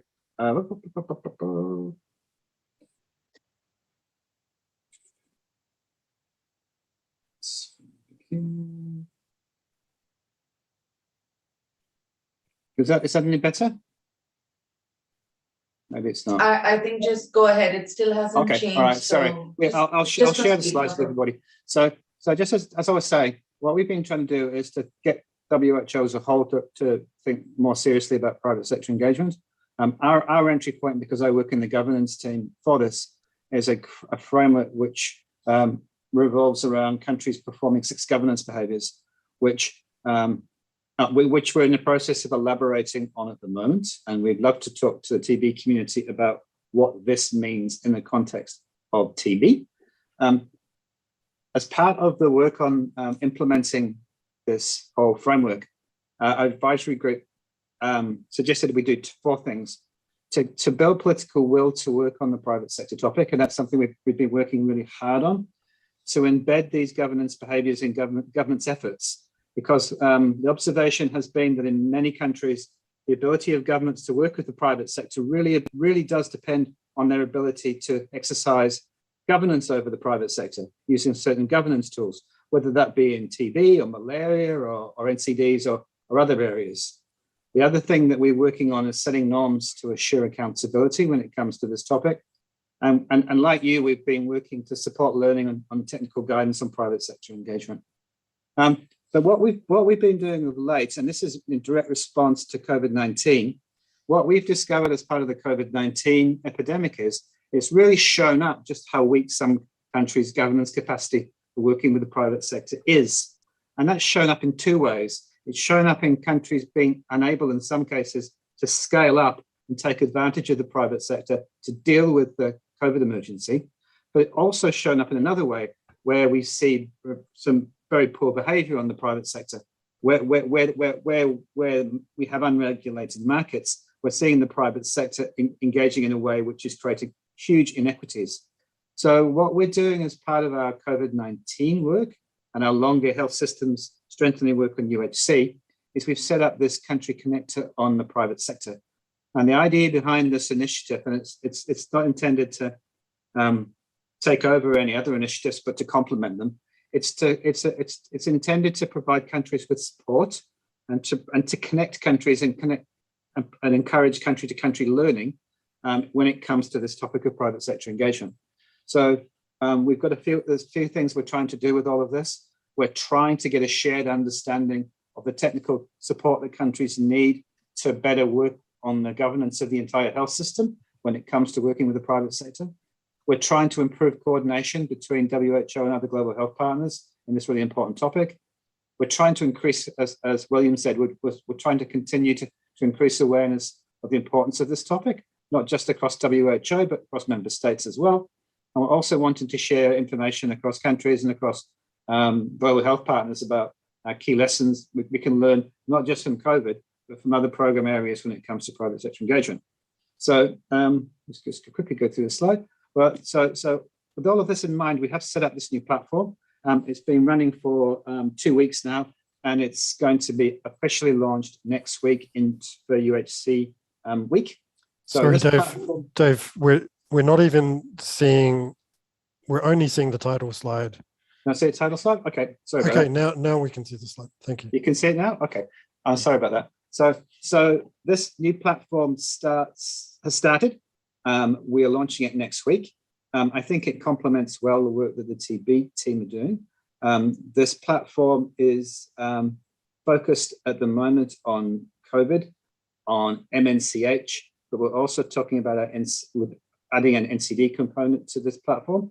And it comprises of these different elements. So the first thing that we've done is we've tried to create a repository of all the relevant private sector engagement tools that are out there. And we're in the process of preparing some advice for countries on how to select tools.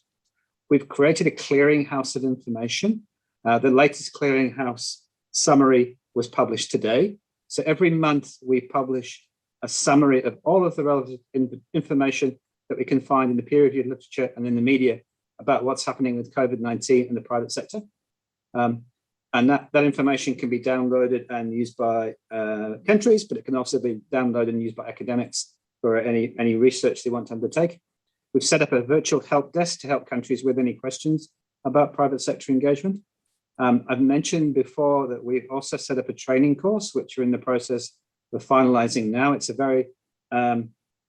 very basic training course just to provide information for those who are not familiar with private sector engagement with the basics of what this topic is all about. And this is designed for Ministry of Health staff, but also WHO staff. We're running 3 working groups at the moment that on different private sector topics, one on COVID, one on MNCH and the private sector, and the third one, which is a more cross-cutting working group, which is looking at the question of data and the private sector and how we can improve the data we get from the private sector to strengthen countries' governance efforts. And the last thing that we're doing is we're coming out with a new research framework which looks at this whole topic of private sector engagement through the lens of governance and lens of the governance behaviors.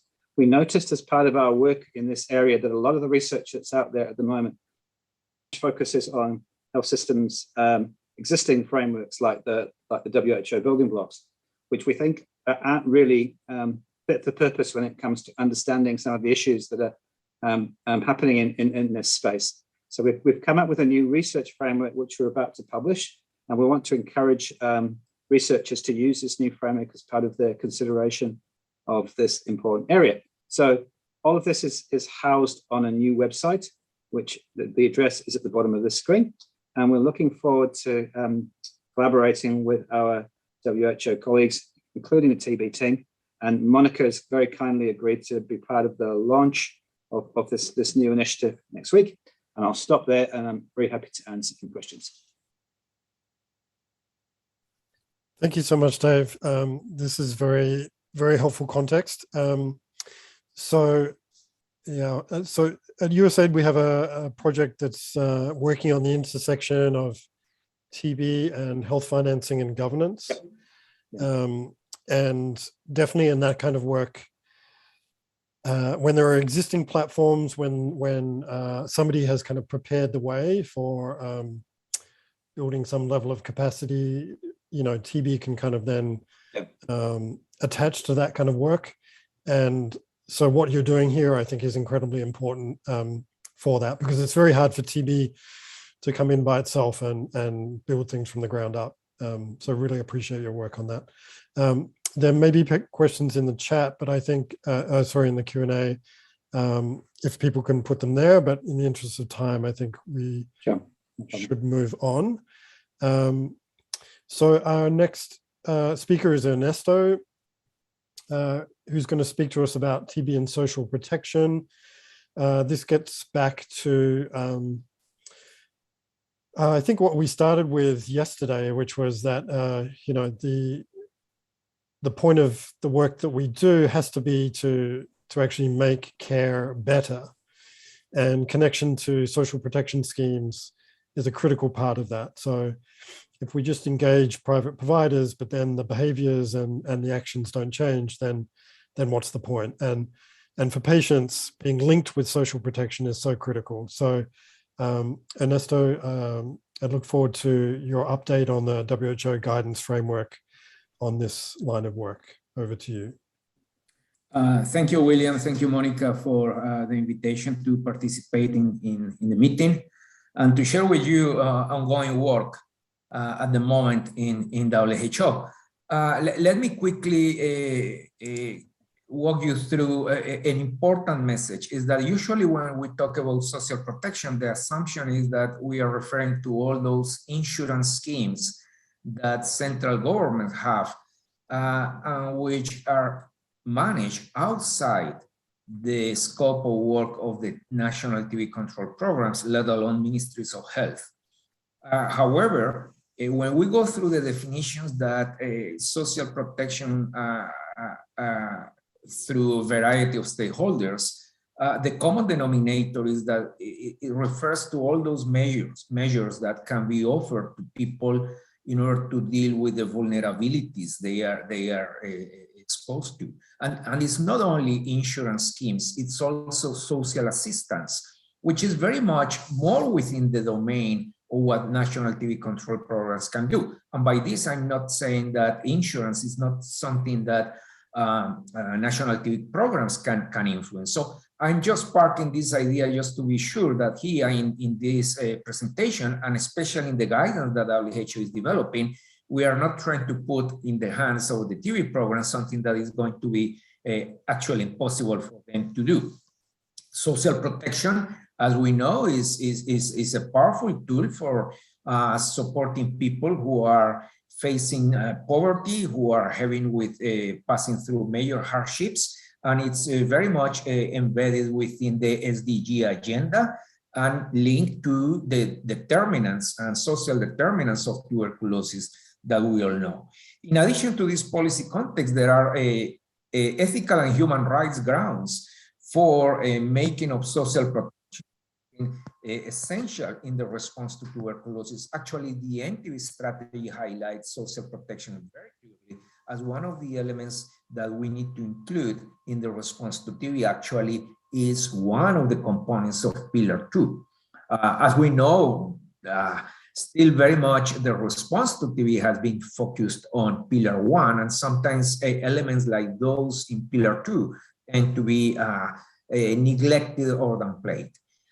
So what we are seeing from the UNGA meeting, from the UN General Assembly, is actually upholding of social protection, making very clear that it has to go hand in hand with the biomedical interventions. And this modeling that was part of the whole development of the NTD strategy was already presenting the inclusion of universal health coverage and social protection as key interventions in order to put the world on track towards the goals that have been set in the NTB strategy.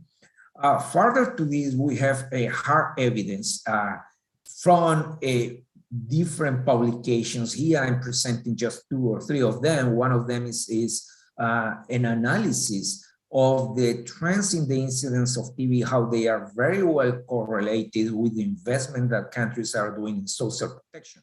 Similarly, there has been a modeling that was published 3 years ago about the impact that poverty alleviation interventions can have in the incidence of tuberculosis. All of them showing clearly that if we want to really accelerate the impact of a strategy, it has to go through the comprehensive approach that is outlining the strategy that is not only Pillar 1, it's also Pillar 2 and Pillar 3. So intervention that clearly can have impact on the incidence, but also on the mortality of tuberculosis.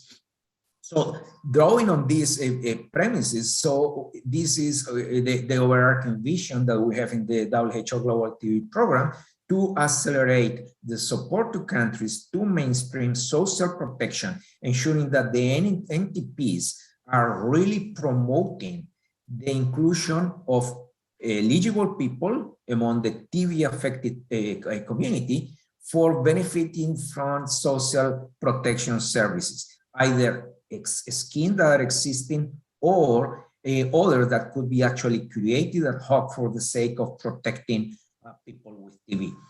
As you know, WHO, the mandate WHO has is the development of policy and guidelines to countries. And here, for this guidance on social protection that we are developing, we will be building upon the evidence that WHO has already produced. You know that in 2017, there was a great assessment of the evidence on the intervention on social support and the impact they can have on treatment outcomes, right?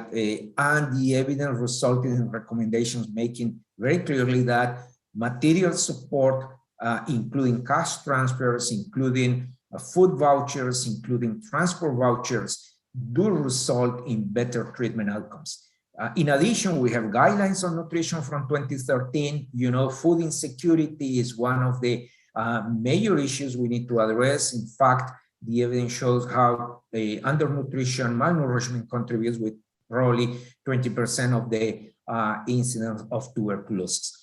What is interesting in the development of this guidance is that we are not going to be depending exclusively on what WHO has recommended to member states, but we have reached out to other UN agencies who have produced guidelines and policies on social protection, which are very much relevant to tuberculosis. Hence, the guidance is now being developed in close collaboration with particularly 2 major agencies, World Food Program and International Level Organization.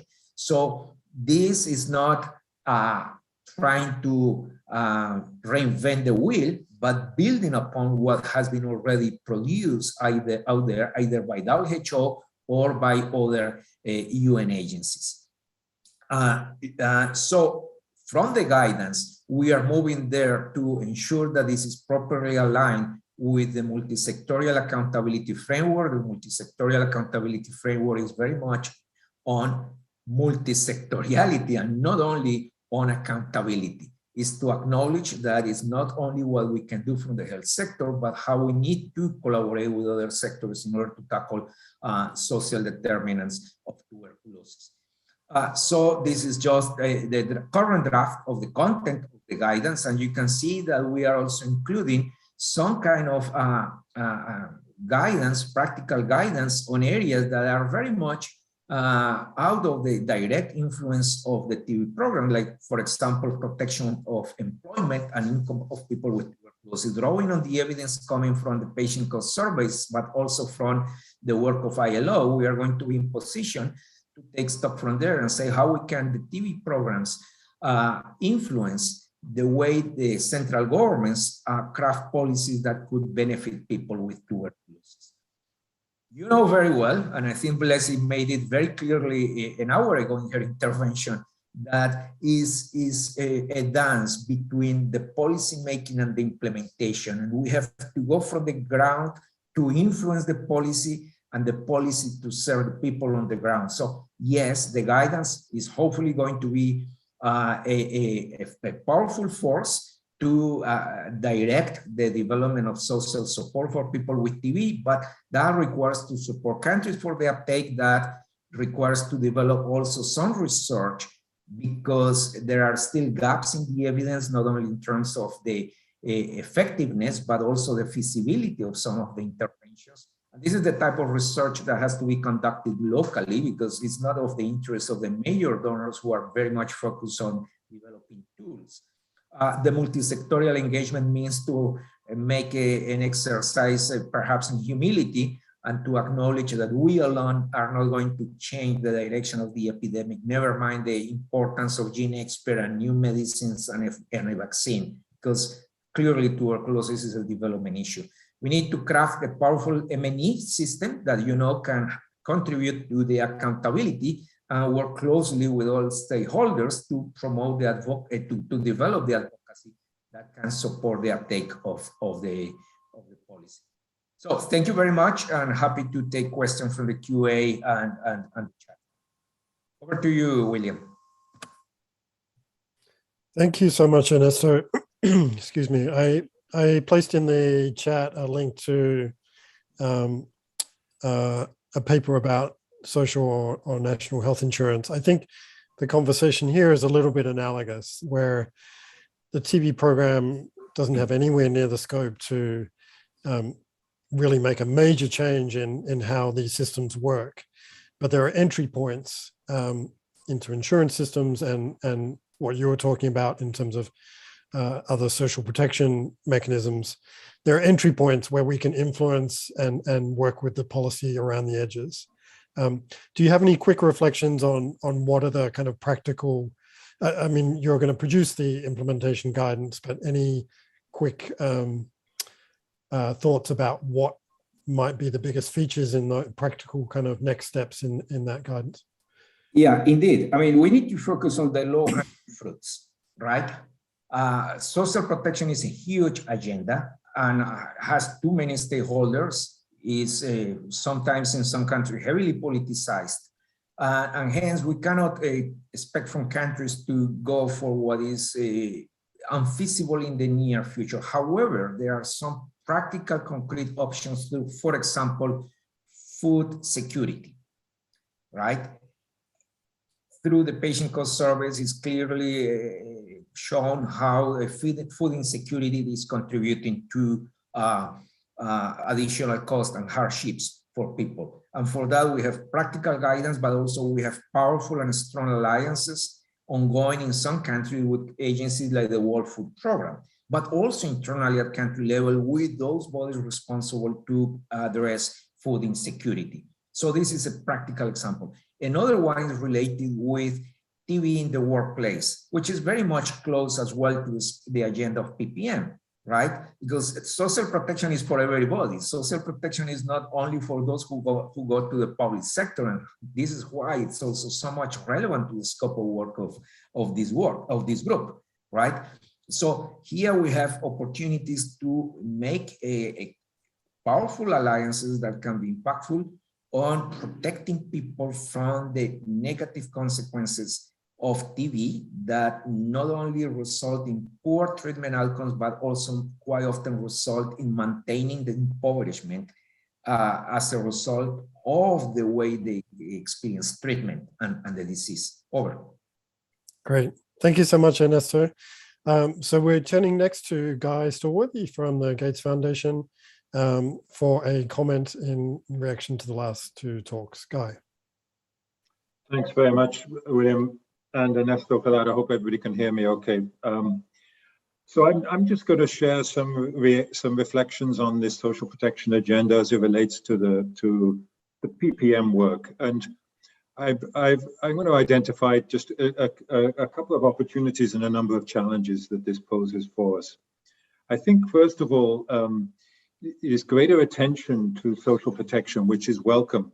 It's an opportunity because it should increase the demand and the need, recognition of the need for public-private mix and engagement of private healthcare providers in particular, to reduce the social and economic impacts of TB. Obviously, in particular, the catastrophic costs. So it makes it even more important that we need to deploy free or highly affordable TB services close to the patients in a way that's convenient to them and enables them to not miss any work. Because it's clear that currently 50% of TB patients are experiencing catastrophic expenditures, which is totally unacceptable. And at least half of those catastrophic costs are related to lost employment. So access to convenient TB services is critical. Secondly, I would argue, so it increases the need for PPM.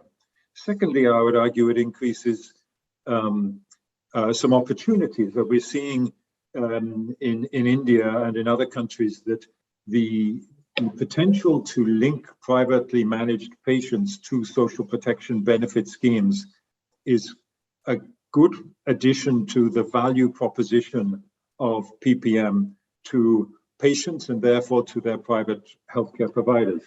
In India, for example, if a patient is notified by a private provider, they become eligible for $40 of cash benefits of nutrition benefit, but paid in cash. And that's a lot for low-income patients, so that becomes an added benefit of the engagement with PPM for the providers as well as their patients. But it's also clear that attention to this agenda poses many challenges for our work. Firstly, we've got to do a much better job about monitoring social and economic impacts amongst the patients presenting to private healthcare providers and understanding them and how they're distributed across the population. We clearly don't have enough information on that. But I would argue more broadly, it calls on us to simply do a much better job than we're currently doing in a number of ways.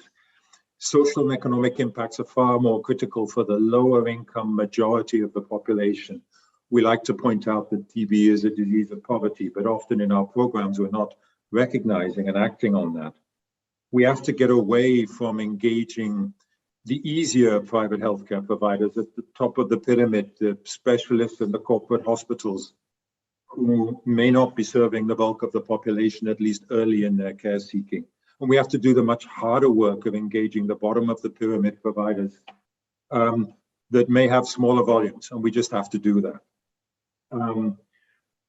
Secondly, as William alluded to, we have to really tackle the problem of linking TB into social health insurance schemes where these are relevant, such as Philippines and Indonesia, and that's not easy. We've simply got to do a much better job.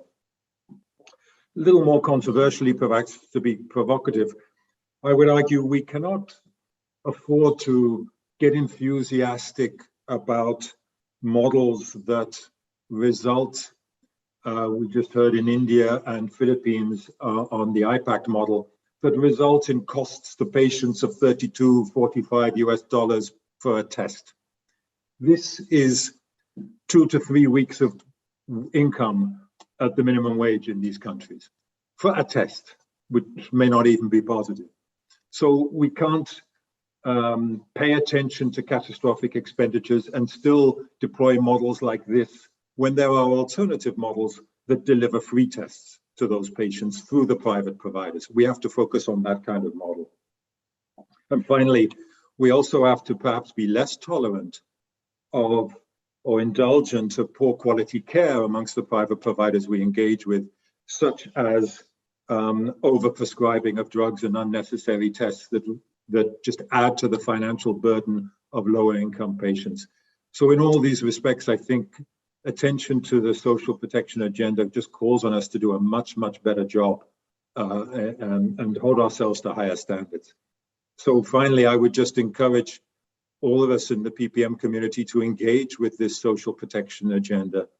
As Ernesto indicated, it is a complex agenda, it's politicized, it's complicated, but it goes to the heart of the work that we're doing, and we need to do a much better job. Thank you. Back to you, William. Thank you so much, Guy. Very powerfully put and an important message. So I think this is clearly an agenda that we haven't addressed enough, and I look forward to a bigger conversation on this going forwards. So we're again challenged with time, so I think we'll move on to the next part of the agenda, which is a chat about contracting. So if we can get our two panelists featured somehow. Does that work, Monica? So we're delighted to have Professor Venkat Raman and Vijayashree Yellappa from India to talk about public-private cooperation during contracting. We're going to split this twofold in two ways. So we're first going to talk about some of the challenges in setting this up in India, and Venkat will take us through the more kind of contracting side of things. Shri will take us through more of the implementing agency challenges of dealing with this new landscape.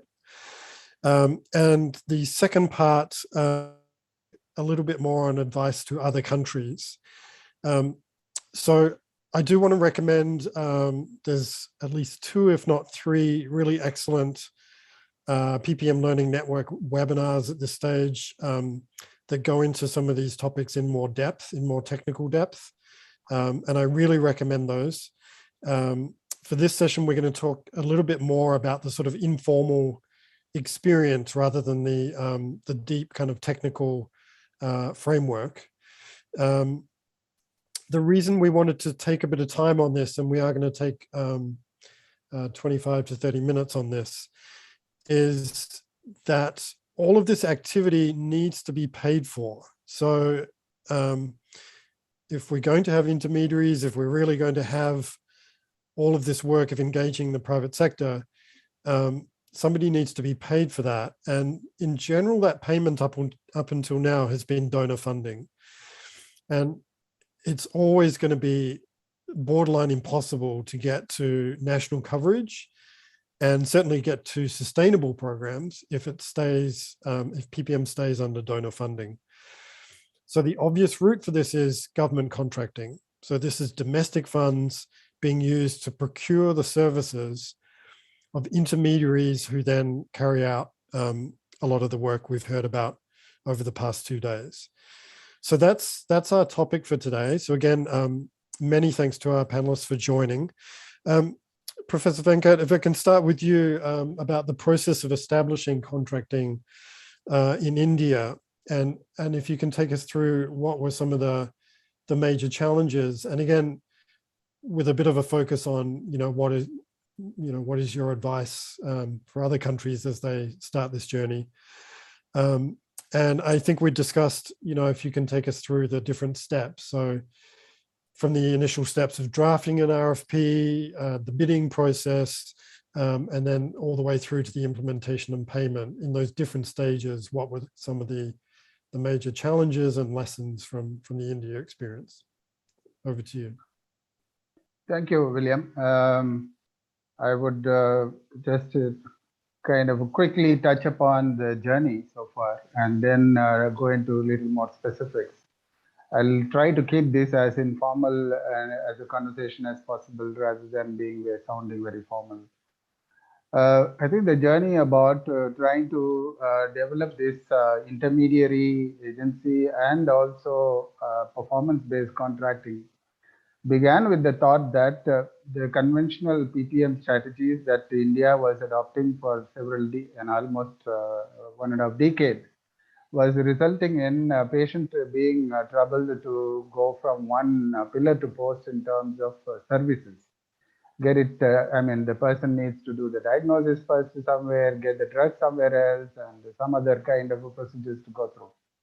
So it all began to become a kind of a question mark about the success story. The strategy as such. I think somewhere in 2013, we all thought that let's not think about this in the form of PPM, conventional grant in aid mode of contracting. Let's do it in a more organized way. So governments are generally very poor contractors of individual practitioners. It is also well known that a large proportion of TB patients in India, at least, go to individual physicians, and therefore the governments tend to use this input-based contracting, which is basically in terms of your hospital strength and your staff requirements, your turnover requirements before it can sign a contract with a private provider. So why not use an intermediary to aggregate, so to say in the modern parlance, as an aggregator of the private provider, and have a one-step kind of contracting with the government, one agency which will contract with the government, and then they will be responsible for mobilizing the private sector, whether they are individual practitioners or clinics or hospitals. That was the thought which went into this. We did have a Gates Foundation pilot. We had a global fund pilot which got expanded. Lessons from these gave us a sufficient insight that this kind of a model may work well if we move towards a little more systematic approach to that. And that's when we thought about developing a guidance document. I use this phrase guidance document because the erstwhile, the models were guidelines, which meant that the states or the provinces would simply duplicate that in their day-to-day contracting mechanism. It didn't give them a greater scope for improvisation. So we suggested to have a guidance document which will allow the individual provinces, even at the state, district level, to improvise upon it. And so this guidance document allowed a great deal of freedom for the local government or maybe the provincial government in terms of what do they see as a performance, what do they see as a kind of monitoring mechanism, and what do they see as the payment modalities that can happen. Now, what were the challenges to begin with? The challenges was that although we prepared the guidance document, assuming that each one of the provinces would have understood these nuances of contracting, and the public health officials would be willing to accept it and modify it, because there was a kind of a feel that the erstwhile models were demonstrative enough for the state governments or the provincial governments to accept this new modality and then move on with their improvised mechanism. But what is happening, or what has been happening now, is that the states have taken different approaches towards whether it is about selection of private agencies or whether it is about monitoring indicators or even about payment mechanisms. That's when the trouble may have started in terms of giving us a bit of a challenge. Some states have had a past experience and would have deployed that capacity, technical and managerial capacity in managing these contracts. Some provinces did not have that. Despite some of the best efforts of the development partners along with their central TB division in impressing upon some of these provincial governments, we faced a problem of certain parameters of contract that was mentioned in the guidance document either being exaggerated or may have been inflated or may have been underplayed.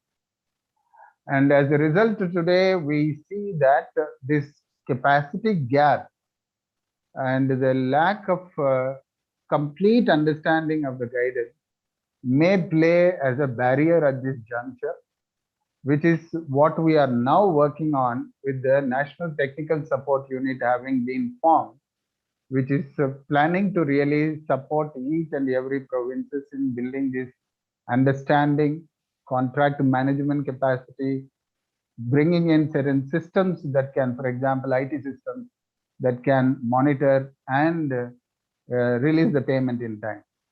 And this in a nutshell is the entire journey. As I said that each state has actually improvised to a great extent, which we did not expect. Some states even did not think about private sector to be the major partner in a bundled up service. They tried to disaggregate the bundled services and give it to the private partners to support them. So I stop here. If there are questions, I will handle them one after. Great, thank you so much. I think that's a great scene setter. I have questions, but I think we'll come back to those in the next round. So Shri, can you give us a similar sense of the journey for the implementer side? So for those who were looking to bid and implement these contracts, what was their experience and some of the challenges of their journey? Yeah, thanks, William. Thanks, Professor Venkat, for taking us through the journey of this public-private mix from the Indian context. So essentially, the earlier PPM guidelines were mostly based on the granting aid or input financing models. So in the current one, there is a paradigm shift from this input financing to the output financing, which is mostly based on the performance base.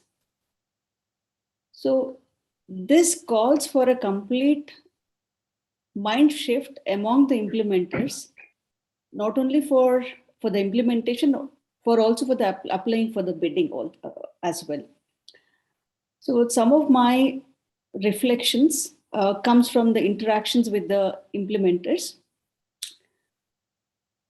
They were very clear in saying that the guidelines are good, but when there is a bidding, we feel incapable because the application process is tedious, because they are yet to learn about this output-based financing.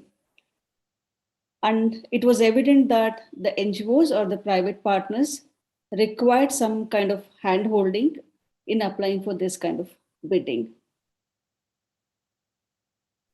Also is one technical issue that came out was how to conduct this costing.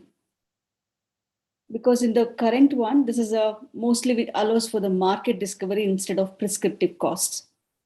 So the private sector people are expected to do this costing analysis and arrive at an appropriate financial bid.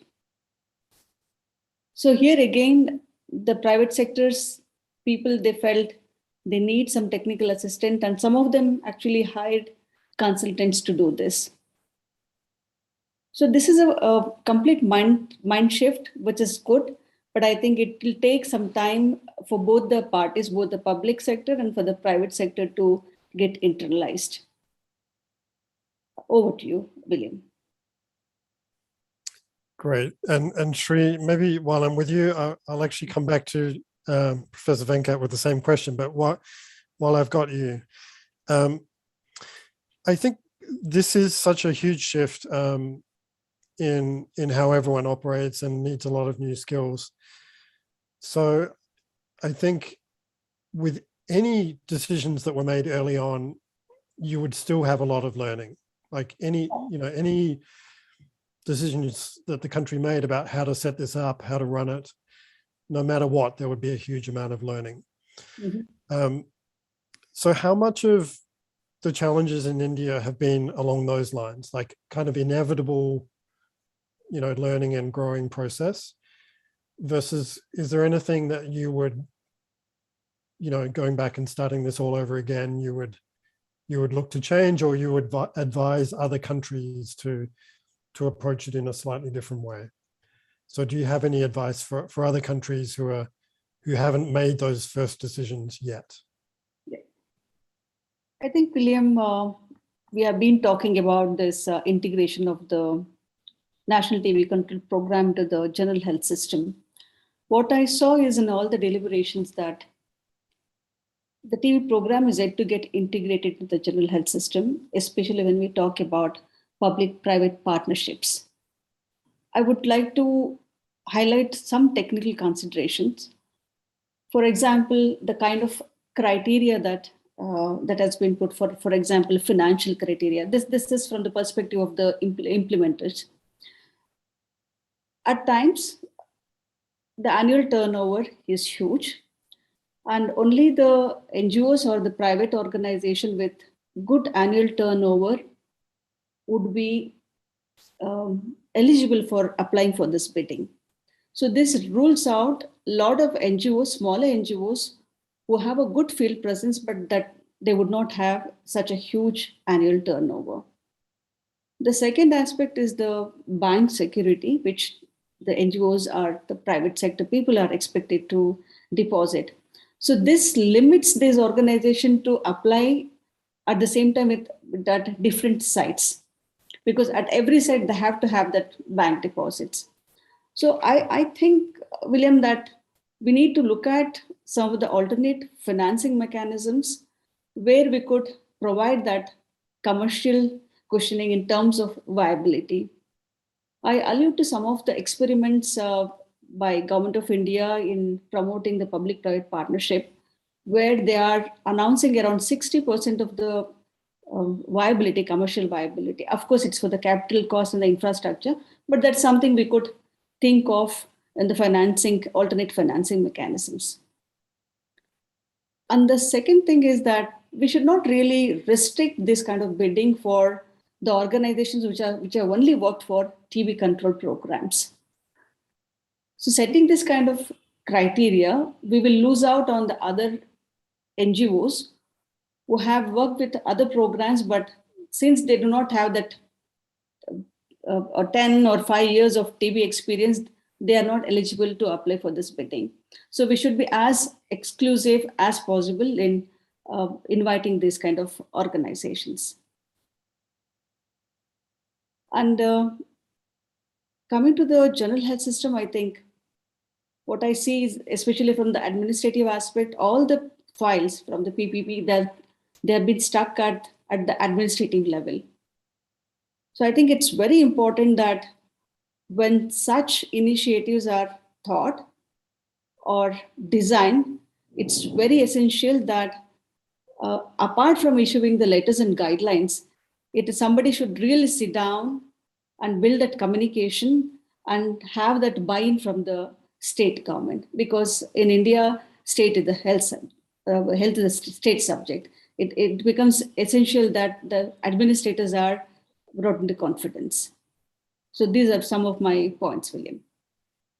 Great, thank you so much. I think it's a great reminder that in all of our PPM work, there's always this process of the public sector having to learn what the private sector is willing to do. And even if you're issuing something, a very high value contract, if there's too many demands, you'll find nobody applies and everything's stuck. So I think that's a great reminder.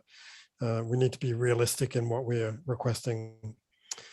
Professor Venkat, I have a similar question for you in terms of looking back. Would you make any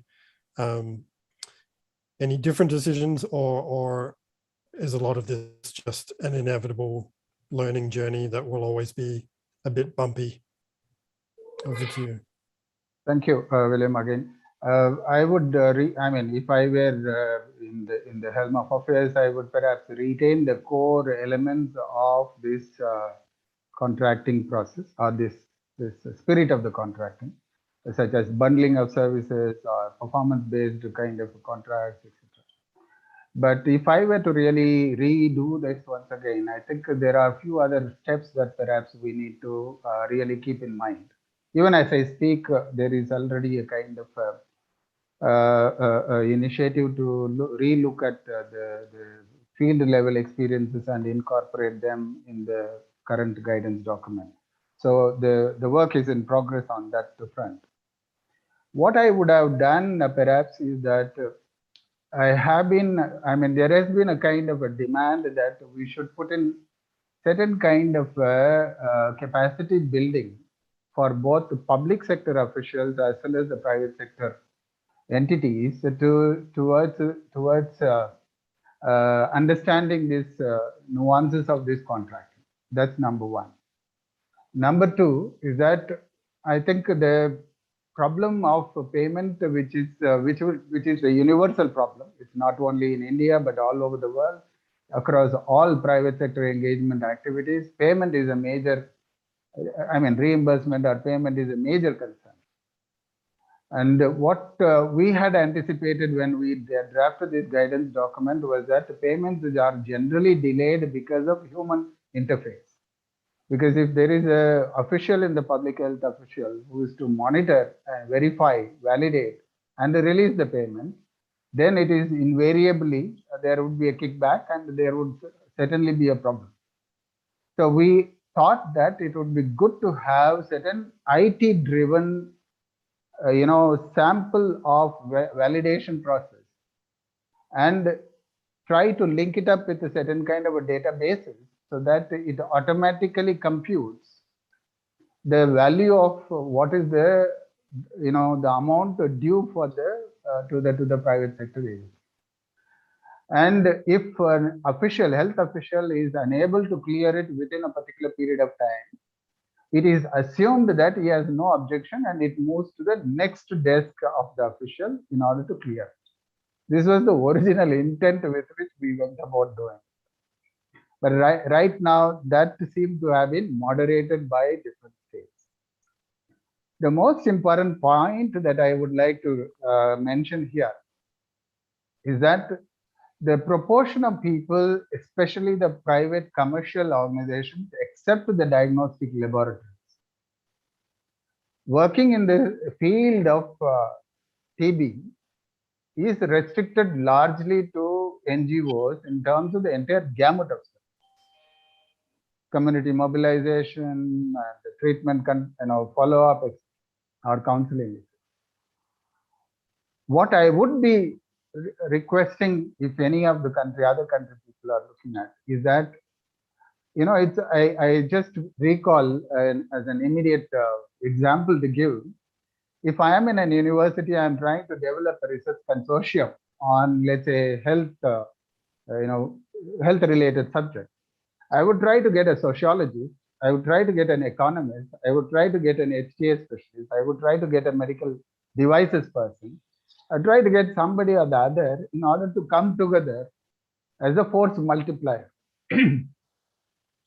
I think that's the kind of approach we may have to think about, bringing in a consortium base wherein NGOs have certain kind of strengths that they can bring on table. The private commercial agencies have certain strengths that they can bring on table.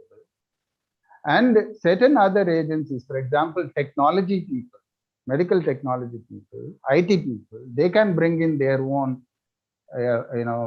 strength, put them together as a consortium and bid for this kind of intermediary role. That would perhaps be a way forward. That's my thought. So there are other possible, improvisations that can also happen. For example, we need to invest in thinking about identifying more private sector agencies, which is into the health sector, not necessarily in the TB. So networking sessions within that group can help in them coming together for bid process. I stop here. Great. Thank you so much. Shri, I was wondering if you want to add to that concept of forming consortia, again, looking from the implementer side. What are some of the issues around that concept? Yeah. William, I think Professor Venkat raised such an important issue. Especially now with the PPSA model, when we talk about private sector, we assume it's all non-profit organization. And when we look at the type of bidders that we have got, it's all non-profit organization. So recently we conducted a webinar, and we thought we have a lot of for-profit organizations who have a bandwidth of becoming PPSA agencies. And I see there is a communication gap, and this information needs to be shared with these for-profit organizations as well. So that was an attempt from the Learning Network to disseminate this information. Secondly, I feel that we need to build a collective wisdom around this PPM initiatives by creating platforms. I think the India PPM Learning Network is taking this forward, and we are sort of acting as a knowledge brokers between the different stakeholders. And because these stakeholders, they never talk to each other, and the language is different, the priorities are different. And this learning network is proven to be a platform where the different stakeholders are coming together, and we are ideating some ideas.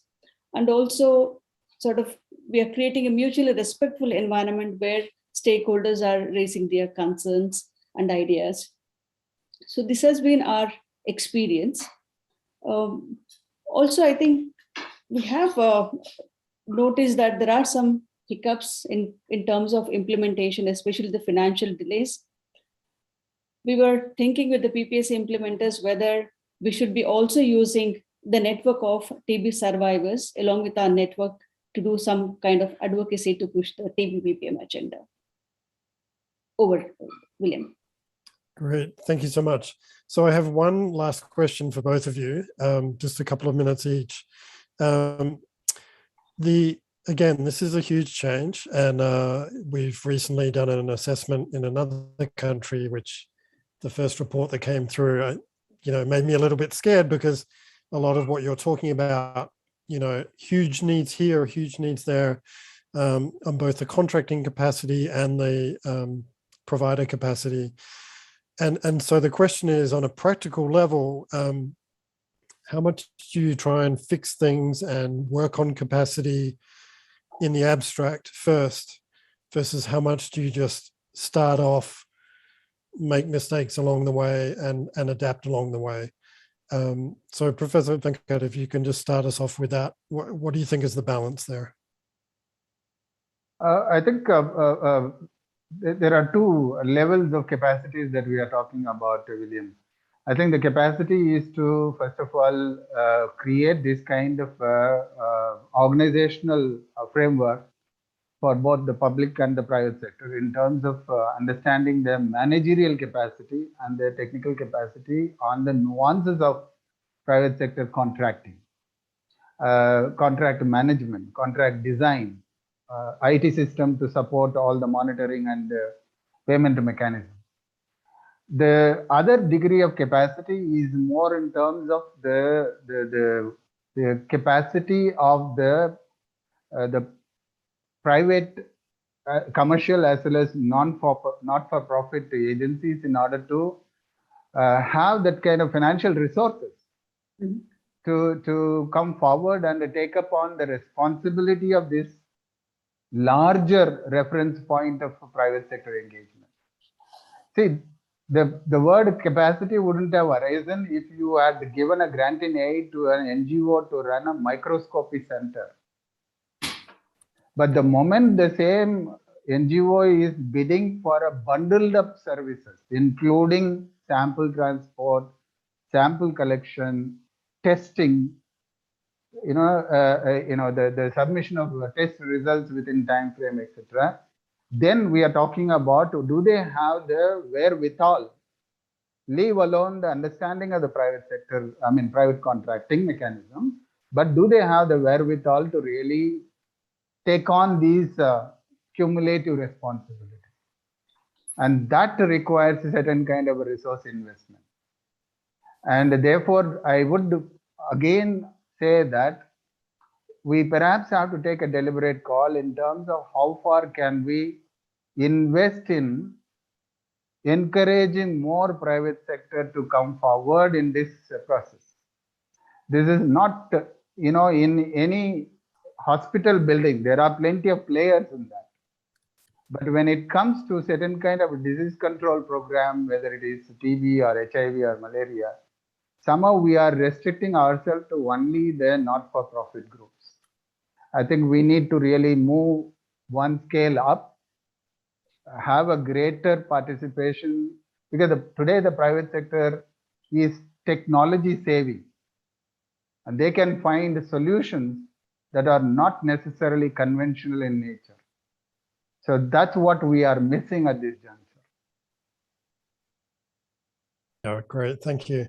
I think many of us on this in this working group have had experiences where we've scratched our heads and think, what can we possibly do to solve this implementation challenge? And lo and behold, someone in the private sector has already figured out a solution. So Dr. Sri, if we can finish with you, any thoughts on the same kind of question, like how much do you spend months or even years preparing versus how much do you start and then fix along the way? William, I completely agree with Professor Venkat, especially the private sector people coming and applying for this bidding is quite minimal considering their dominant presence. But that will take some time. We'll have to communicate, talk to these different stakeholders.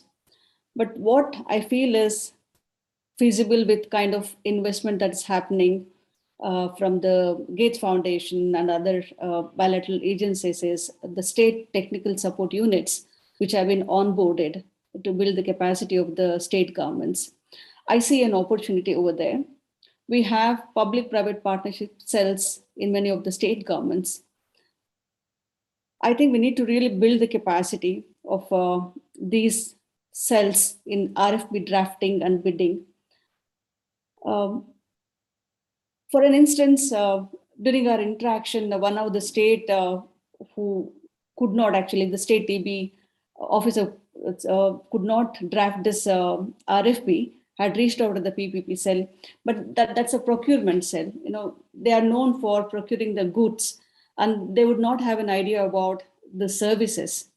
So the kind of RFP that was floated, they did not get any of the applicants.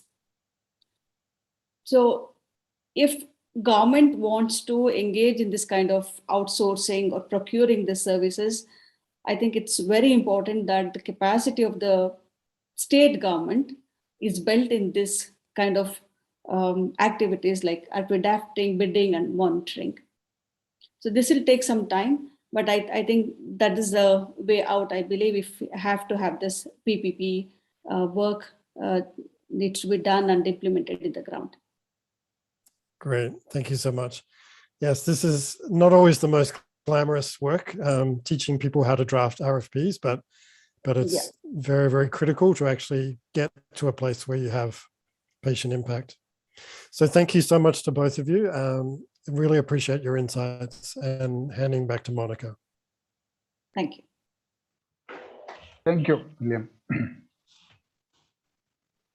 Thank you, Venkat, Venkat and Sri. Great work. Indeed, great work, great conversation.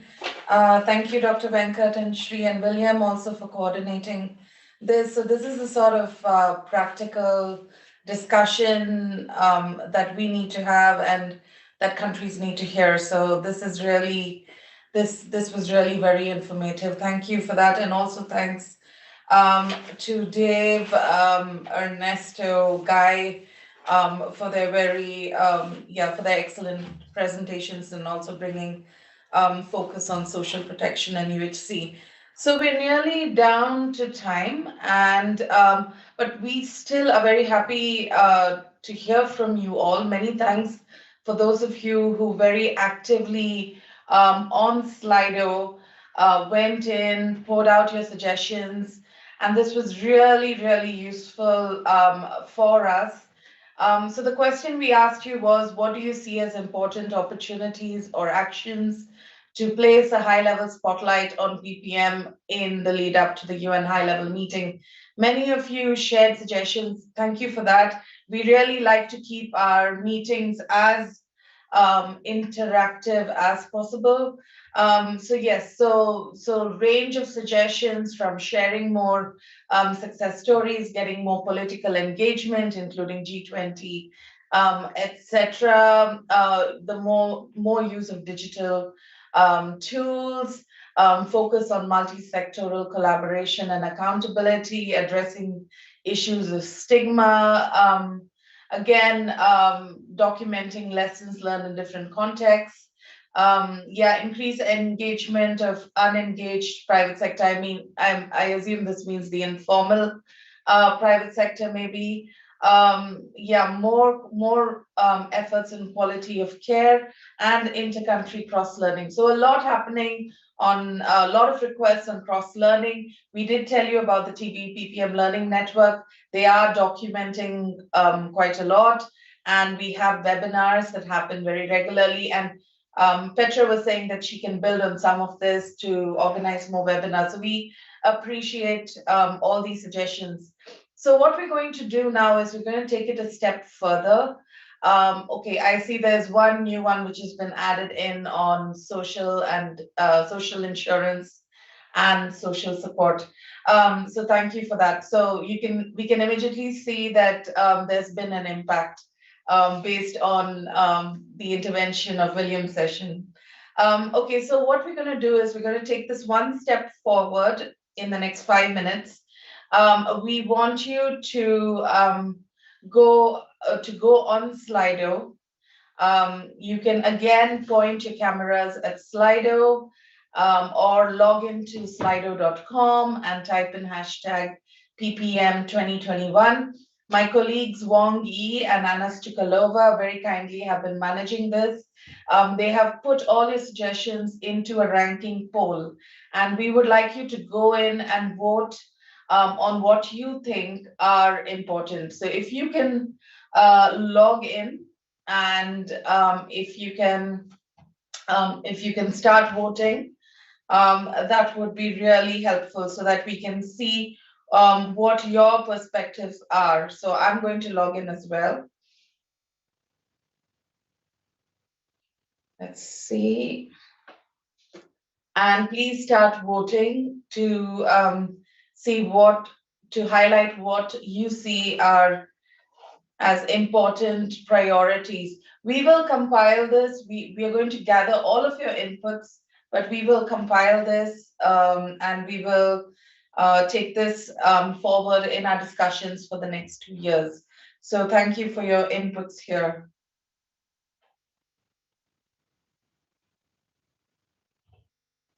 Wow, okay.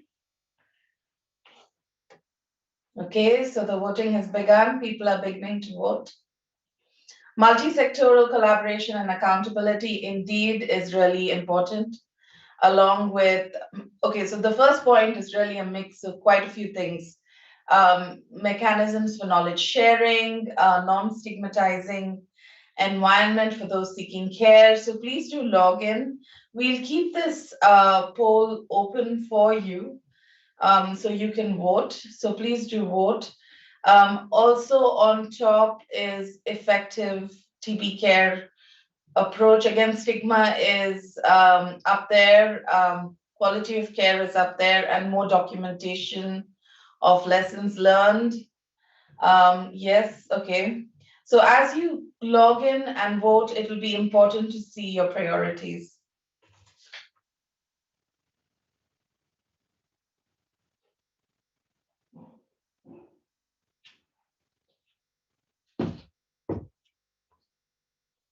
Okay, I'm going to give you 1 more minute.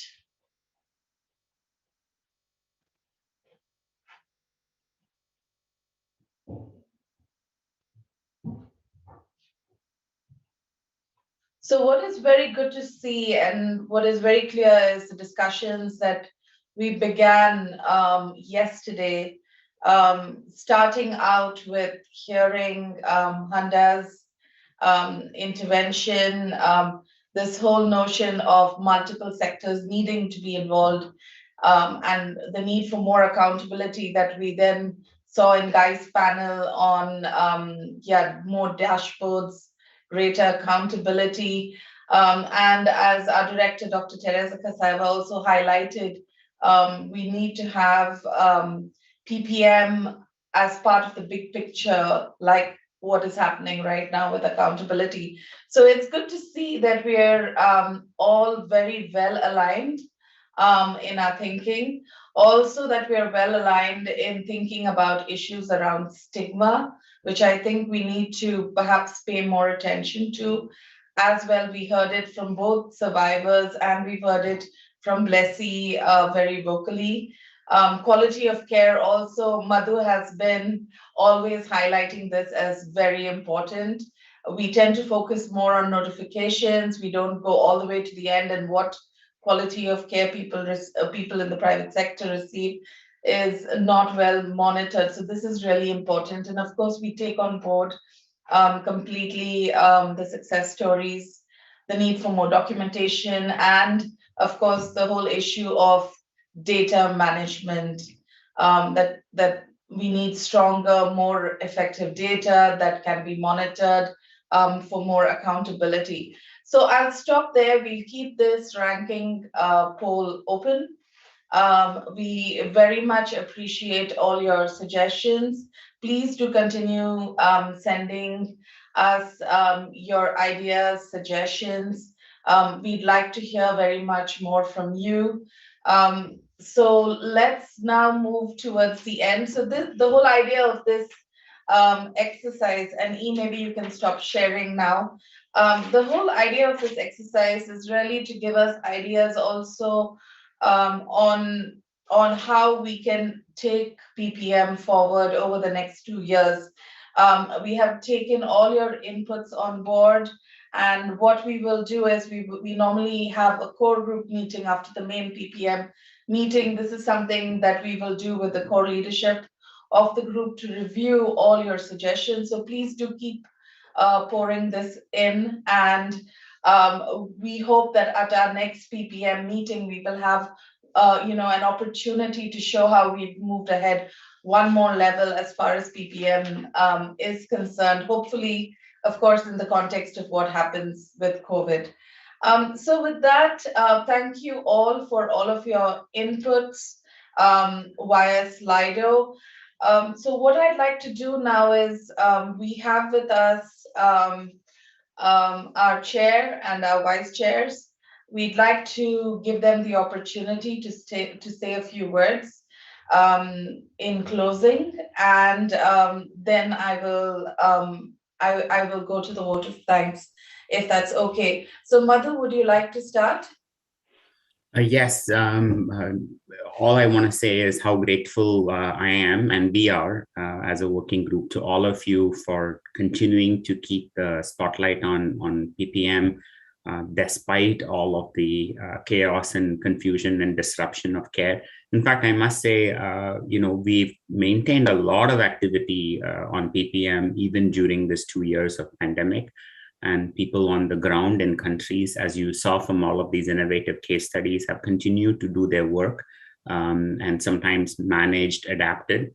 But there is still tremendous catch up to do. I'm still struck by Nim's graphic that even if we come back to bring PPM back to its pre-pandemic level, we still have incredible amount of work to do to bring the curve down in terms of the our ability to end TB. So thank you so much, and a huge round of applause to Monica, Yi, and the entire secretariat.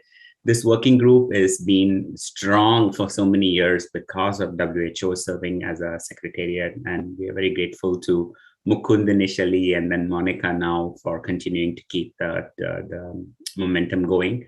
And of course to the Learning Network, Petra, and all of you for your efforts. Over to you, Monica. Thank you so much, Madhu, for those closing remarks. I'll now turn to William, if you could take the floor next. Thanks, Monica. I'll be brief. I think you've just heard enough from me.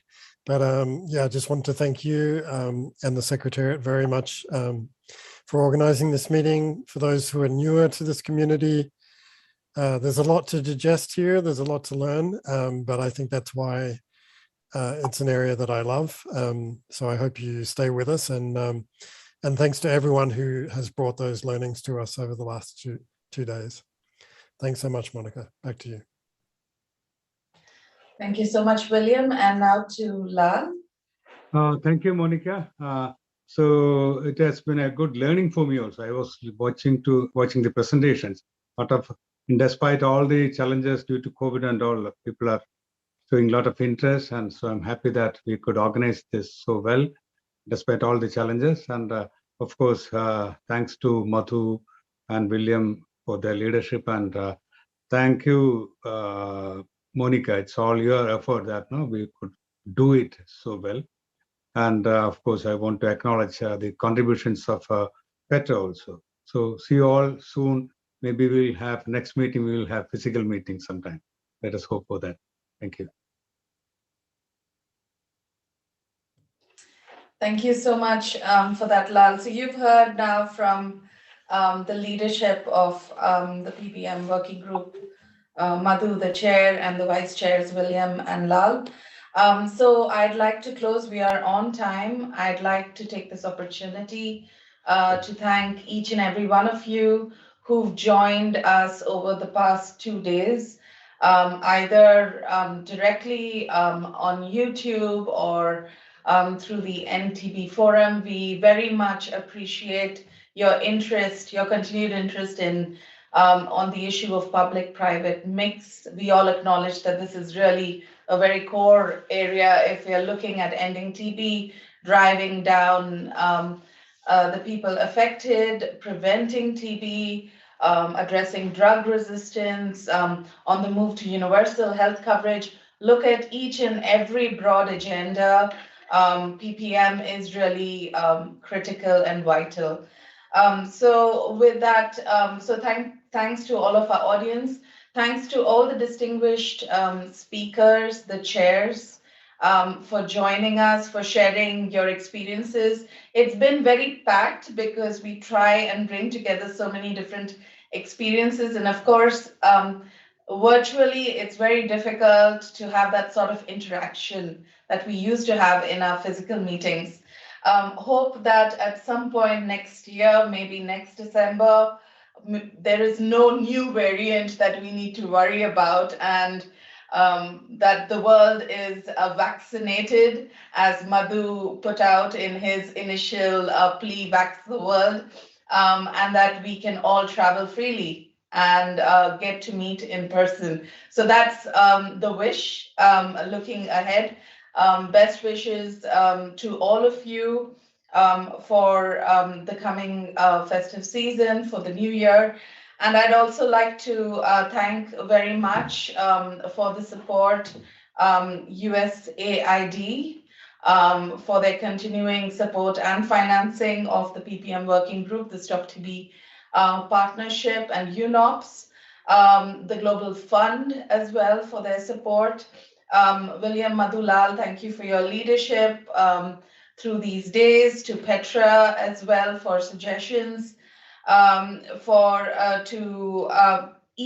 Anna, who have been working on the background to make sure everything runs smoothly, and as well as Clément, who has been helping us with the video conferencing facilities. Very grateful to everybody for your contributions and look forward to meeting next year. Thank you, everyone. Bye, everyone. Bye-bye.